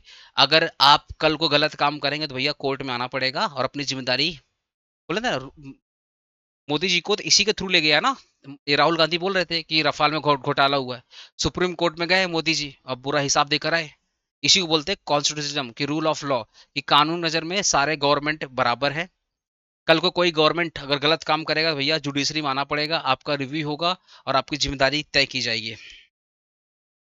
It is a document that define the right, duty and power. Constitution क्या होता है? ऐसा डॉक्यूमेंट जो बताता है कि भैया राइट, ड्यूटी और पावर आपका क्या है, आपका राइट क्या, आपका ड्यूटी क्या है। It is a broader as it include value like democracy, rule of law and protection of right. Constitution क्या बोलता है भैया? ये ब्रॉडर कॉन्सेप्ट है। इसमें बोलता है कि आपका राइट का प्रोटेक्शन हो रहा है कि नहीं हो रहा है, लोगों के नजर में, लोगों के नजर मतलब कानून के नजर में लोग समान है कि नहीं समान है। इस देश में गवर्नमेंट कॉन्स्टिट्यूशन को फॉलो कर रही है कि नहीं फॉलो कर रही है। इसलिए ये सब कुछ होता है कॉन्स्टिट्यूशन। तो क्या बोल रहा है? इट इंक्लूड, इसके अंदर ये आता है रूल ऑफ लॉ। इस देश में सब कानून में सब क्या है? बराबर है। ठीक है, प्रोटेक्शन ऑफ राइट, इस देश में लोगों को फंडामेंटल राइट मिल रहा है कि नहीं मिल रहा है, ये उसकी बात होती है। ठीक है, अगर मैं बात करूँ फंडामेंटल राइट और फंडामेंटल ड्यूटी में डिफरेंस क्या है, तो फंडामेंटल राइट और फंडामेंटल ड्यूटी में डिफरेंस क्या है? पहला, ये बेसिक राइट है, fundamental right given to the citizen for their freedom and protection. Fundamental right क्या है? एक बेसिक राइट है, जब आप पैदा होते हैं आपको मिल ही जाता है। क्यों मिलता है? आपके आज़ादी के लिए, आपके इक्वलिटी के लिए, ठीक है, फ्रीडम के लिए। फंडामेंटल ड्यूटी क्या है? ये रिस्पॉन्सिबिलिटी है, citizen must follow towards the country. ये एक रिस्पॉन्सिबिलिटी है जो हर सिटीजन को फॉलो करना पड़ेगा, ठीक है। ये यूएसए से लिया गया था, ये रसिया मतलब यूएसआर से कॉपी किया गया था। मतलब फंडामेंटल ड्यूटी रसिया से लिया गया था, फंडामेंटल राइट यूएसए से लिया गया था, ठीक है। फिर क्या बोलते हैं, ये आपका पार्ट 3 में फंडामेंटल राइट पार्ट 3 में मेंशन किया गया, फंडामेंटल ड्यूटी पार्ट 4 ए में मेंशन किया गया, ठीक है। इसका जो एम है, लोगों को फ्रीडम देना, इक्वलिटी प्रमोट करना, सेफ गार्ड करना, ठीक है। और फंडामेंटल ड्यूटी का प्रमोट है aim to remind citizen about their duty, promote unity and develop a sense of responsibility. इसका सिंपल सेम है, लोगों को जिम्मेदार बनाना, लोगों को बताना कि इस देश में आपकी क्या क्या, इस देश के लिए आपकी क्या क्या जिम्मेदारी है, ठीक है। Fundamental right are justifiable which is means they can be enforced by the court. अगर कोई फंडामेंटल राइट का वायलेशन करता है तो कोर्ट उसको सजा देगा और आपका फंडामेंटल राइट एक्सरसाइज करने में मदद करेगा। अगर कोई भी इंसान आपके फंडामेंटल राइट का दुरुपयोग कर रहा है, वायलेंस कर रहा है, ठीक है, तो इस केस में कोर्ट आपके साथ है। लेकिन fundamental duty are the non justiciable which means they can not be enforced by the court. अगर मुझे क्या बोला गया, साइंटिफिक थ्योरी, मतलब हमें बोला गया साइंटिफिक टेम्परमेंट करना है, हमें बोला गया तो अपना काम ईमानदारी से करना है, बिना थके हुए मेहनत करना है और अपने फील्ड में झंडे गाड़ना है। लेकिन नहीं भैया, हमको बकलोल बन के रहना है, हम आलसीगिरी बन के रहेंगे, हम एक्सलेंसी नहीं करेंगे, हमारा घर परिवार चल जा रहा है, दाल रोटी चल रहा है, बस बस हम इतने ही सोचेंगे। तो क्या करोगे?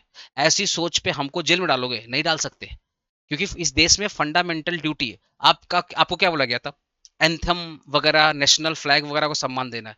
कल को अगर आप ऐसे नहीं करते हो या सम्मान नहीं देते तो क्या करोगे? जेल में डाल दिया जाएगा? नहीं।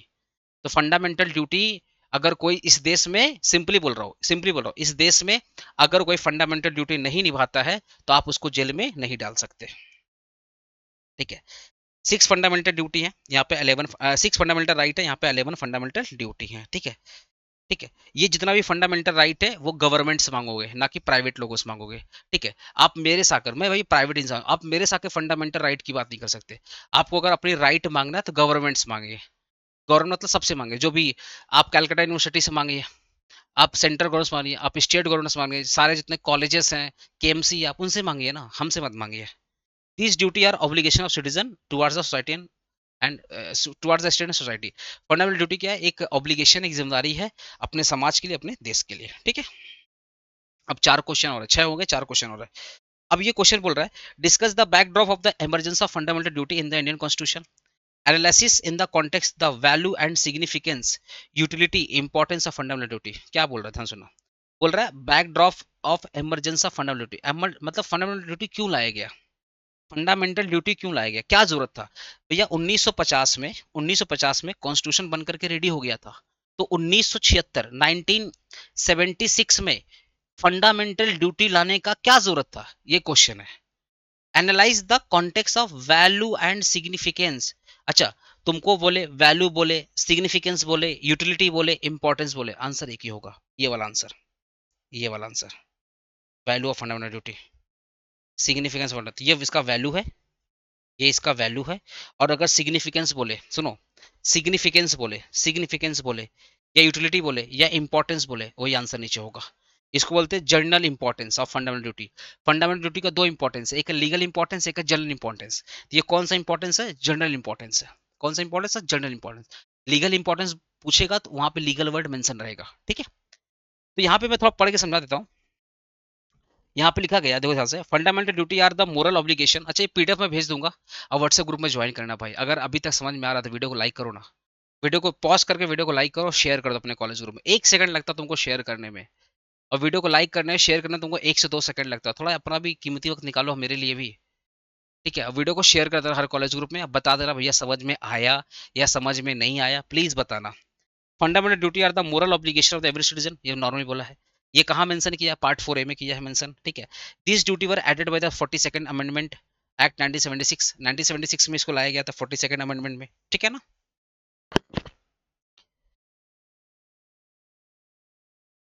ठीक है, remind citizen along with the duty they have responsibility. यहाँ पे लोगों को बोला गया भैया जो आपका ड्यूटी है ना, जो आपके पास राइट है, आपको राइट भी दिया गया, तो राइट के साथ साथ आपको ड्यूटी भी दिया गया। तो लोगों को बताना गया कि इस देश में अगर आपको कुछ अधिकार है, तो इस देश के लिए आपके पास कुछ जिम्मेदारी है, आपको निभाना पड़ेगा। Fundamental duty aim to promote discipline, unity, patriotism and respect for national value. Fundamental duty इसलिए लाया गया लोगों को डिसिप्लिन डालने के लिए, लोगों के अंदर एकता डालने के लिए, देशभक्ति जगाने के लिए, और अपने देश को रिस्पेक्ट करने के लिए। देश की जितनी भी वैल्यू है, जो देश की जो विचारधारा है, ठीक है, देश की जो आइडियोलॉजी, उसको सम्मान करने के लिए लाया गया था।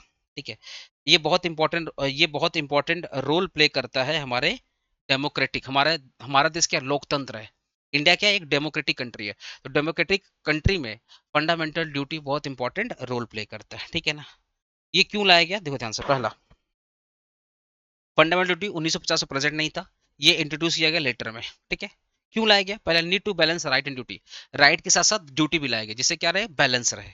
ठीक है, रिकमेंडेशन ऑफ सवर्ण सिंह कमेटी, ये किसके रिकमेंडेशन पे आया था, सवर्ण सिंह कमेटी, सवर्ण सिंह कमेटी के रिकमेंडेशन पे आया था 1976 में। ठीक है ना, इन्फ्लुएंस था फॉरेन कॉन्स्टिट्यूशन, ये यूएसआर मतलब रसिया से लेकर गया था। ठीक है, social and political condition of time during the 70s, India face है पॉलिटिकल इंस्टेबिलिटी, मतलब 1770 के टाइम पे ना लोग थोड़े से मतलब इनसिक्योर थे, लोग गवर्नमेंट की बातों वगैरह को नहीं मानते थे, देश की विचारधारा पे लोग नहीं चलते थे, कॉन्स्टिट्यूशन को लोग सम्मान नहीं देते थे। तो इसलिए फंडामेंटल ड्यूटी लाया गया कि भैया इस देश में अगर आपको रहना है, तो अधिकारों के साथ साथ ये आपका धर्म है, आपको ये आपका जिम्मेदारी आपको मानना पड़ेगा। ठीक है, अब प्रमोट नेशनल इंटीग्रिटी, लोगों को एक रखने के लिए, भाईचारा को मेंटेन करने के लिए फंडामेंटल ड्यूटी को लाया गया। ठीक है, क्लियर है। वैल्यू, वैल्यू मतलब फंडामेंटल ड्यूटी का वैल्यू क्या है, वैल्यू मतलब हर सिटीजन के ऊपर में ये कैसे कैसे मतलब सोच बदलता है। जैसे पहला, respect for constitution national symbol, जब आप अपना फंडामेंटल ड्यूटी देते हैं, तो इससे ये पता चलता है कि भैया हमें अपने देश का सम्मान करना है, संविधान का सम्मान करना है, हमें नेशनल फ्लैग का सम्मान करना है, हमें भाईचारा को मेंटेन करना है, इन्वायरमेंट को प्रोटेक्ट करना है, अपने कल्चर को प्रिजर्व करना है, और साइट ऑफ स्पिरिट ऑफ पेट्रिज्म मतलब देशभक्ति जगा के रखना है।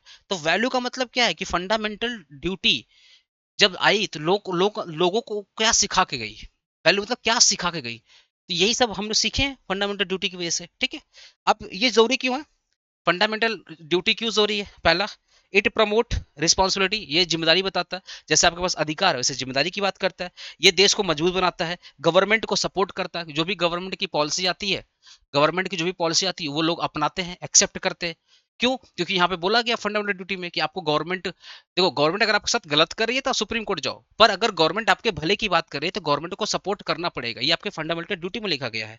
डिसिप्लिन और सोशल ऑर्डर, इस देश में डिसिप्लिन और सोशल ऑर्डर मतलब क्या है, सोशल ऑर्डर का मतलब क्या होता है कि जितने भी रूल्स एंड रेगुलेशंस है आपको फॉलो करने पड़ेंगे, सोसाइटी में जो रूल्स एंड रेगुलेशंस आपको फॉलो करने पड़ेंगे, तब ना आप सम्मान करोगे एक दूसरे का। मोरल एंड इथिकल इंपॉर्टेंस, सही और गलत के बीच में जो आइडेंटिफाई कर पाए, सही क्या है और गलत क्या है, इसके बीच आइडेंटिफाई कर पाए, उसके लिए फंडामेंटल ड्यूटी लाना बहुत जरूरी है। फंडामेंटल ड्यूटी क्या बोलता है, भाईचारा को मेंटेन करो, तो हमें धर्म के बीच में नहीं पढ़ना है, हमें जाति पाति में नहीं पढ़ना है। तो अगर कोई धर्म को लेकर पढ़ रहा है कि हिंदू खराब है मुसलमान सही है, या मुसलमान खराब है हिंदू सही है, नहीं, हमें इस सब में नहीं पढ़ना था, हमें सही और गलत को आइडेंटिफाई करना है, इथिक्स को मेंटेन करना है और भाईचारा को मेंटेन करना है। इसलिए मोरल और इथिकल इंपॉर्टेंस के लिए फंडामेंटल ड्यूटी का होना बहुत जरूरी है। ठीक है, लीगल इंपॉर्टेंस मतलब क्या, देखो फंडामेंटल ड्यूटी क्या, मुझे बोला गया अभिषेक पांडे आपको देश को सम्मान करना, हम लोग नहीं करेंगे।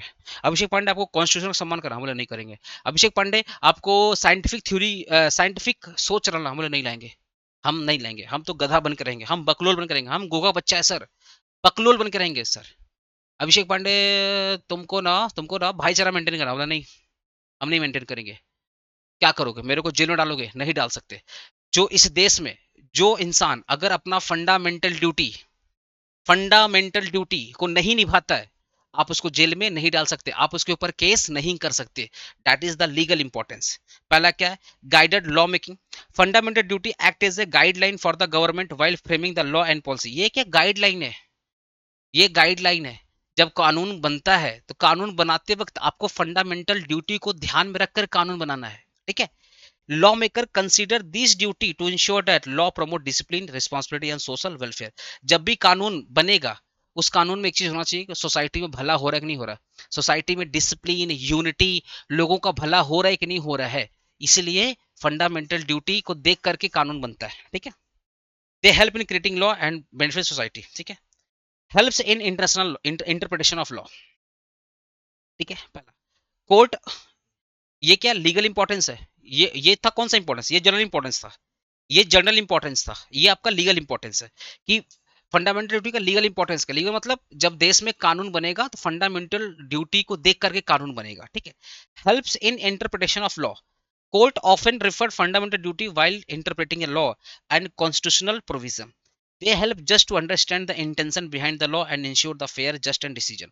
देखो क्या बोलता है कोर्ट, जब भी इस देश में ना इंटरप्रिटेशन, कानून में बहुत सारी चीजें लिखी रहती है ना, लोगों को समझ के बाहर है, इस केस में कोर्ट क्या करता है, इंटरप्रिटेशन करता है, मतलब कानून को पढ़ता है, सेक्शन को पढ़ता है, समझाता है। यही बोल रहा है कि कानून मतलब कोर्ट जब भी इंटरप्रिटेशन करेगा तो फंडामेंटल ड्यूटी को ध्यान में रख करके इंटरप्रिटेशन करेगा। ऐसा नहीं होना चाहिए कि जज जो भी बोल रहा है उससे फंडामेंटल ड्यूटी हैम्पर हो जा रहा है। ऐसा नहीं होना चाहिए कि जज का इंटरप्रिटेशन और फंडामेंटल ड्यूटी दोनों आपस में लड़ने लगे, ऐसा नहीं है। आपको समाज क्या बोल रहा है, दे हेल्प जज understand the intention behind the law, ensure the fair and just decision. आपको क्या करना है, आप जो भी डिसीजंस लेंगे या जो भी कानून बना रहे हैं उसका इंटेंशन समझना पड़ेगा, और उसका इंटेंशन एक ही चीज होना चाहिए कि सोशल सोशल वेलफेयर प्रमोट हो, यूनिटी प्रमोट हो, ठीक है, भाईचारा प्रमोट हो, ये होना चाहिए उसका बेसिकली इंटेंशन। ठीक है, इससे क्या होगा, हमारा हमारा क्या होगा, लीगल सिस्टम इंपॉर्टेंट होगा। तो मतलब पहला पॉइंट में क्या बोला, गवर्नमेंट जो भी पॉलिसी बनाएगी फंडामेंटल ड्यूटी को ध्यान में रखकर बनाएगी। Interpretation of law, government court जो भी लॉ वगैरह जो भी बनाएगी या जो भी इंटरप्रेट करेगा वो फंडामेंटल ड्यूटी से मैच हो रहा है कि नहीं हो रहा वो भी देख कर करेगा। Support fundamental right, fundamental duty ensure that citizen have their right to responsible, they create a balance between the right and duty. मतलब क्या बोल रहा है, ये फंडामेंटल जो ड्यूटी है ना वो फंडामेंटल राइट को सपोर्ट कर रहा है। मतलब क्या, इस देश में अगर आपके पास अधिकार है तो आपके पास कुछ जिम्मेदारी है, तो अधिकार और जिम्मेदारी दोनों साथ साथ चलते हैं। ठीक है, बेसिस फॉर प्यूनिटिव लॉ, यहाँ पे मतलब क्या बोलेगा, although the fundamental right are not directly punishable, fundamental right directly punishable नहीं है, बट गवर्नमेंट इसके ऊपर लॉ बना कर सक, मतलब देखो फंडामेंटल राइट ना, फंडामेंटल ड्यूटी पनिशेबल नहीं है, बट गवर्नमेंट फंडामेंटल ड्यूटी के ऊपर कानून बना सकती है। ठीक है, these law can impose penalty on those who violate the duty। जैसे यहाँ पे गवर्नमेंट बोल सकती है कि जो तिरंगे का सम्मान नहीं करेगा, जो तिरंगे का अपमान करेगा, जो कॉन्स्टिट्यूशन को गाली देगा तो उसके ऊपर पेनल्टी होगी, 2 दिन का जेल होगा। गवर्नमेंट ऐसा कर सकती है। Strengthen the rule of law, fundamental duty promote the respect for law and legal institution. ठीक है, they encourage the citizen to follow rules and legal authority, they this instant the rule of law in the country.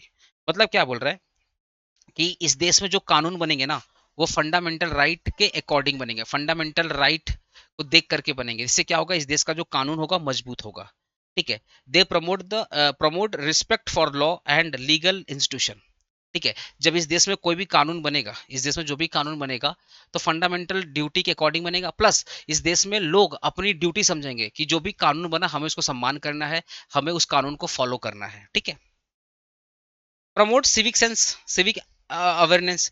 This duty create the awareness among the citizen about their legal and social responsibility। मतलब क्या है, जैसे participating voting during election, भाई participate हो रहा है, अगर election हो रहा है तो आपको पार्टिसिपेट करना पड़ेगा, ये सिविक अवेयरनेस है।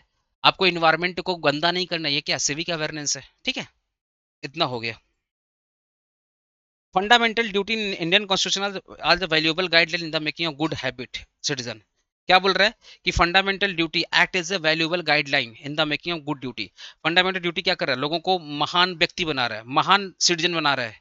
इसको बनाना बताइए करना क्या है, आपको भर भर के फंडामेंटल ड्यूटी के बारे में बताना। तो ये इंट्रोडक्शन हो गया। ठीक है ना, इसके बाद आपको क्या करना, 11 फंडामेंटल ड्यूटी लिखना, ये जो 11 ड्यूटी आपको ये लिखना पड़ेगा बस। ठीक है, ये जो 11 ड्यूटी आपको पढ़ाया था ना, 11 ड्यूटी आपको इंट्रोडक्शन डालना है, इंट्रोडक्शन डालना है कि फंडामेंटल ड्यूटी क्या है, पूरा इंट्रोडक्शन डालना है। फिर आपको ये जो 11 ड्यूटी पढ़ाया था ना, 11 ड्यूटी, जैसे कॉन्स्टिट्यूशन को सम्मान देना है, ठीक है, आपको पैट्रिज्म को सम्मान देना है, ठीक है, ठीक है, तो ये आपको 11 ड्यूटी यहाँ पे लिखना पड़ेगा। आए सामने, प्रमोट हार्मोनी इन ब्रदरहुड। अब सोचो ना, इस देश में आपको गुड सिटीजन कब होंगे, आप गुड सिटीजन कब होंगे, जब आप इस देश में कॉन्स्टिट्यूशन को सम्मान देंगे, नेशनल फ्लैग को सम्मान देंगे, भाईचारा को मेंटेन करेंगे, लॉजिकल थिंकिंग करेंगे। आए सुना, देश में जो भी कानून है अगर आप उसको फॉलो करेंगे, ठीक है, तभी तो आप एक अच्छे सिटीजन बनेंगे, तभी तो आप एक अच्छे सिटीजन बनेंगे। ठीक है। अगर आप इन्वायरमेंट को प्रोटेक्ट करेंगे तभी तो आप अच्छे सिटीजन बनेंगे। आप साइंटिफिक टेम्परमेंट मतलब लॉजिकल थिंकिंग अपनाएंगे तभी तो आप एक अच्छे सिटीजन बनेंगे। डिसिप्लिन और रिस्पेक्ट करेंगे कानून का तभी आप अच्छे सिटीजन बनेंगे। तो आपको अपना 11 ड्यूटी को लिखना है और ये लास्ट में ये बोल देना कि अगर हम ये 11 ड्यूटी फॉलो करते हैं, आपको 11 ड्यूटी लिखना है और लास्ट में कंक्लूजन देना। क्या कंक्लूजन देना है? ये वाला कि भैया अगर हम 11 ड्यूटी फॉलो करते हैं तो इस देश का अच्छा सिटीजन बनने में हमें मदद मिलेगा। ठीक है। तो fundamental duty act as a valuable guideline for shaping the good citizen in India. They promote like patriotism, discipline, unity and environmental protection, respect the law. कि अगर कोई इंसान फंडामेंटल ड्यूटी को फॉलो करता है तो इस देश में वो एक अच्छा सिटीजन बनेगा, बिकॉज वो इन्वायरमेंट को प्रोटेक्ट कर रहा है, लोगों को सम्मान दे रहा है, ठीक है, साइंटिफिक थिंकिंग कर रहा है, अच्छा काम कर रहा है, देश का नाम कर रहा है। तो इस केस में वो अच्छा सिटीजन बन के रहेगा। बस ऐसा लिख के चलाना। इंट्रोडक्शन डालना है, 11 फंडामेंटल ड्यूटी लिखना है और उसके बाद कंक्लूजन देना और बना के लिखना है। ठीक है। Discuss the utility and limitation of constitution of India. तो यूटिलिटी मतलब क्या होता है? इंपॉर्टेंस। तो इंपॉर्टेंस हम लोग पढ़ ही लिए हैं। इंपॉर्टेंस हम लोग आगे पढ़ लिए, अरे पढ़े थे ना, general importance of fundamental duty. तो ऑलरेडी हम लोग फंडामेंटल ड्यूटी का इंपॉर्टेंस पढ़ लिया। लिमिटेशन क्या है, मतलब लिमिटेशन इसका डिसएडवांटेज क्या है, तो ये हम लोग पढ़ चुके हैं। इंपॉर्टेंस हम लोग पढ़ चुके हैं, बस इसका डिसएडवांटेज क्या। पहला डिसएडवांटेज, पहला नॉन जस्टिबल नेचर। अगर इस देश में कोई फंडामेंटल ड्यूटी नहीं निभाता है तो आप उसके ऊपर केस नहीं कर सकते। लैक ऑफ अवेयरनेस, लोगों को पता ही नहीं है आपका फंडामेंटल ड्यूटी क्या है, ये आपको पता चला। सोचो आप इतना बड़ा हो गए थे, अभी आपके सिलेबस में पढ़ा तो आपको पता चला, तो आप कोई अवेयरनेस लोगों को नहीं पता। ठीक है। No clear implementation of mechanism. Fundamental duty को निभाने के लिए कोई भी मैकेनिज्म नहीं है, मतलब गवर्नमेंट भी नहीं बोलती आपको फॉलो करना है नहीं करना है, मतलब कोई भी रूल नहीं है कि लोग फॉलो कर रहे हैं नहीं करना है, ऐसा कुछ पता ही नहीं चल रहा है। ठीक है। कोई भी स्पेसिफिक अथॉरिटी नहीं है जो ये बताए कि सिटीजन को फॉलो करना है, ऐसा कोई अथॉरिटी नहीं है। जनरल और वेग, मतलब बहुत सारे जो फंडामेंटल ड्यूटी है ना वो वेग है, मतलब धुंधला है, इनकम्प्लीट है। जैसे scientific temper and spirit of inquiry, मतलब किसकी बात कर रहे हैं, किसकी बात कर रहा है? सिर्फ सोच साइंटिफिक होनी चाहिए या कुछ और? ठीक है। तो वही चीज बोल रहा है कि मतलब कोई चीजें क्लियरली डिफाइंड नहीं है। Dependence on moral value. Fundamental duties mainly depend upon the personal value of individual rather than the strict illegal enforcement. यहाँ पे बोला क्या कि आप सिर्फ ये बोल रहे अच्छी अच्छी बातें कर रहे हैं, आप इसको स्ट्रिक्ट बनाओ ना। अरे आप पोल्यूशन को रोकना है, इसको आप स्ट्रिक्टली बनाओ ना। आपको मेहनत करना है, आपको झंडे गाड़ने हैं, आपको कॉन्स्टिट्यूशन को सम्मान देना, फ्लैग को सम्मान देना, इसके पीछे कोई स्ट्रिक्ट एक्शन लीजिए ना। आप इसको जस्ट एक मोरल वैल्यू दे दिए कि नहीं, इसके पीछे एक एक्शन नहीं मतलब होता ना, करना है आपको, सम्मान करना है, यानी करना चाहिए नहीं, आपको सम्मान करना है, ऐसा कुछ करना पड़ेगा। इसको बोलते हैं डिपेंडेंसी ऑन मोरल वैल्यू, कि इसको मोरल वैल्यू से हटाओ और इसको स्ट्रिक्ट एक्शन में डाल दो। तो दोस्तों मैंने पूरा का पूरा 10 क्वेश्चन कर लिया। आप सभी से रिक्वेस्ट रहेगा प्लीज पार्ट ए और पार्ट बी अच्छे से देख लेना। प्लीज कमेंट करो ना, समझ में आया या नहीं आया, एक कमेंट करके जाना समझ में आया या नहीं आया। प्लीज कैसा लगा एक अपना पॉइंट ऑफ व्यू देना। इस वीडियो को शेयर करना, व्हाट्सएप ग्रुप में जुड़ जाओ भाई, अकाउंटेंसी में बहुत फायदा होगा, हम पहले बता दे रहे हैं। तुमको जुड़कर कभी रिग्रेट फील नहीं होगा। तुम्हारा ग्रेजुएशन में 9 एचबीसी चलाने का पूरा जिम्मेदारी मेरे लेकर रखा हूँ। Just follow APC and please video को प्रमोट करो, वीडियो को शेयर करो, जितना शेयर कर सकते हो वीडियो को शेयर करो, लाइक कर देना समझ में आया या नहीं आया। ठीक है दोस्तों, ऑल द बेस्ट, आपका एग्जाम बहुत अच्छा होगा। प्लीज पार्ट ए और पार्ट बी अच्छे से देख के जाना और कमेंट करो समझ में आया या नहीं आया। ठीक है, मिलते हैं नेक्स्ट वीडियो में अकाउंटेंसी का।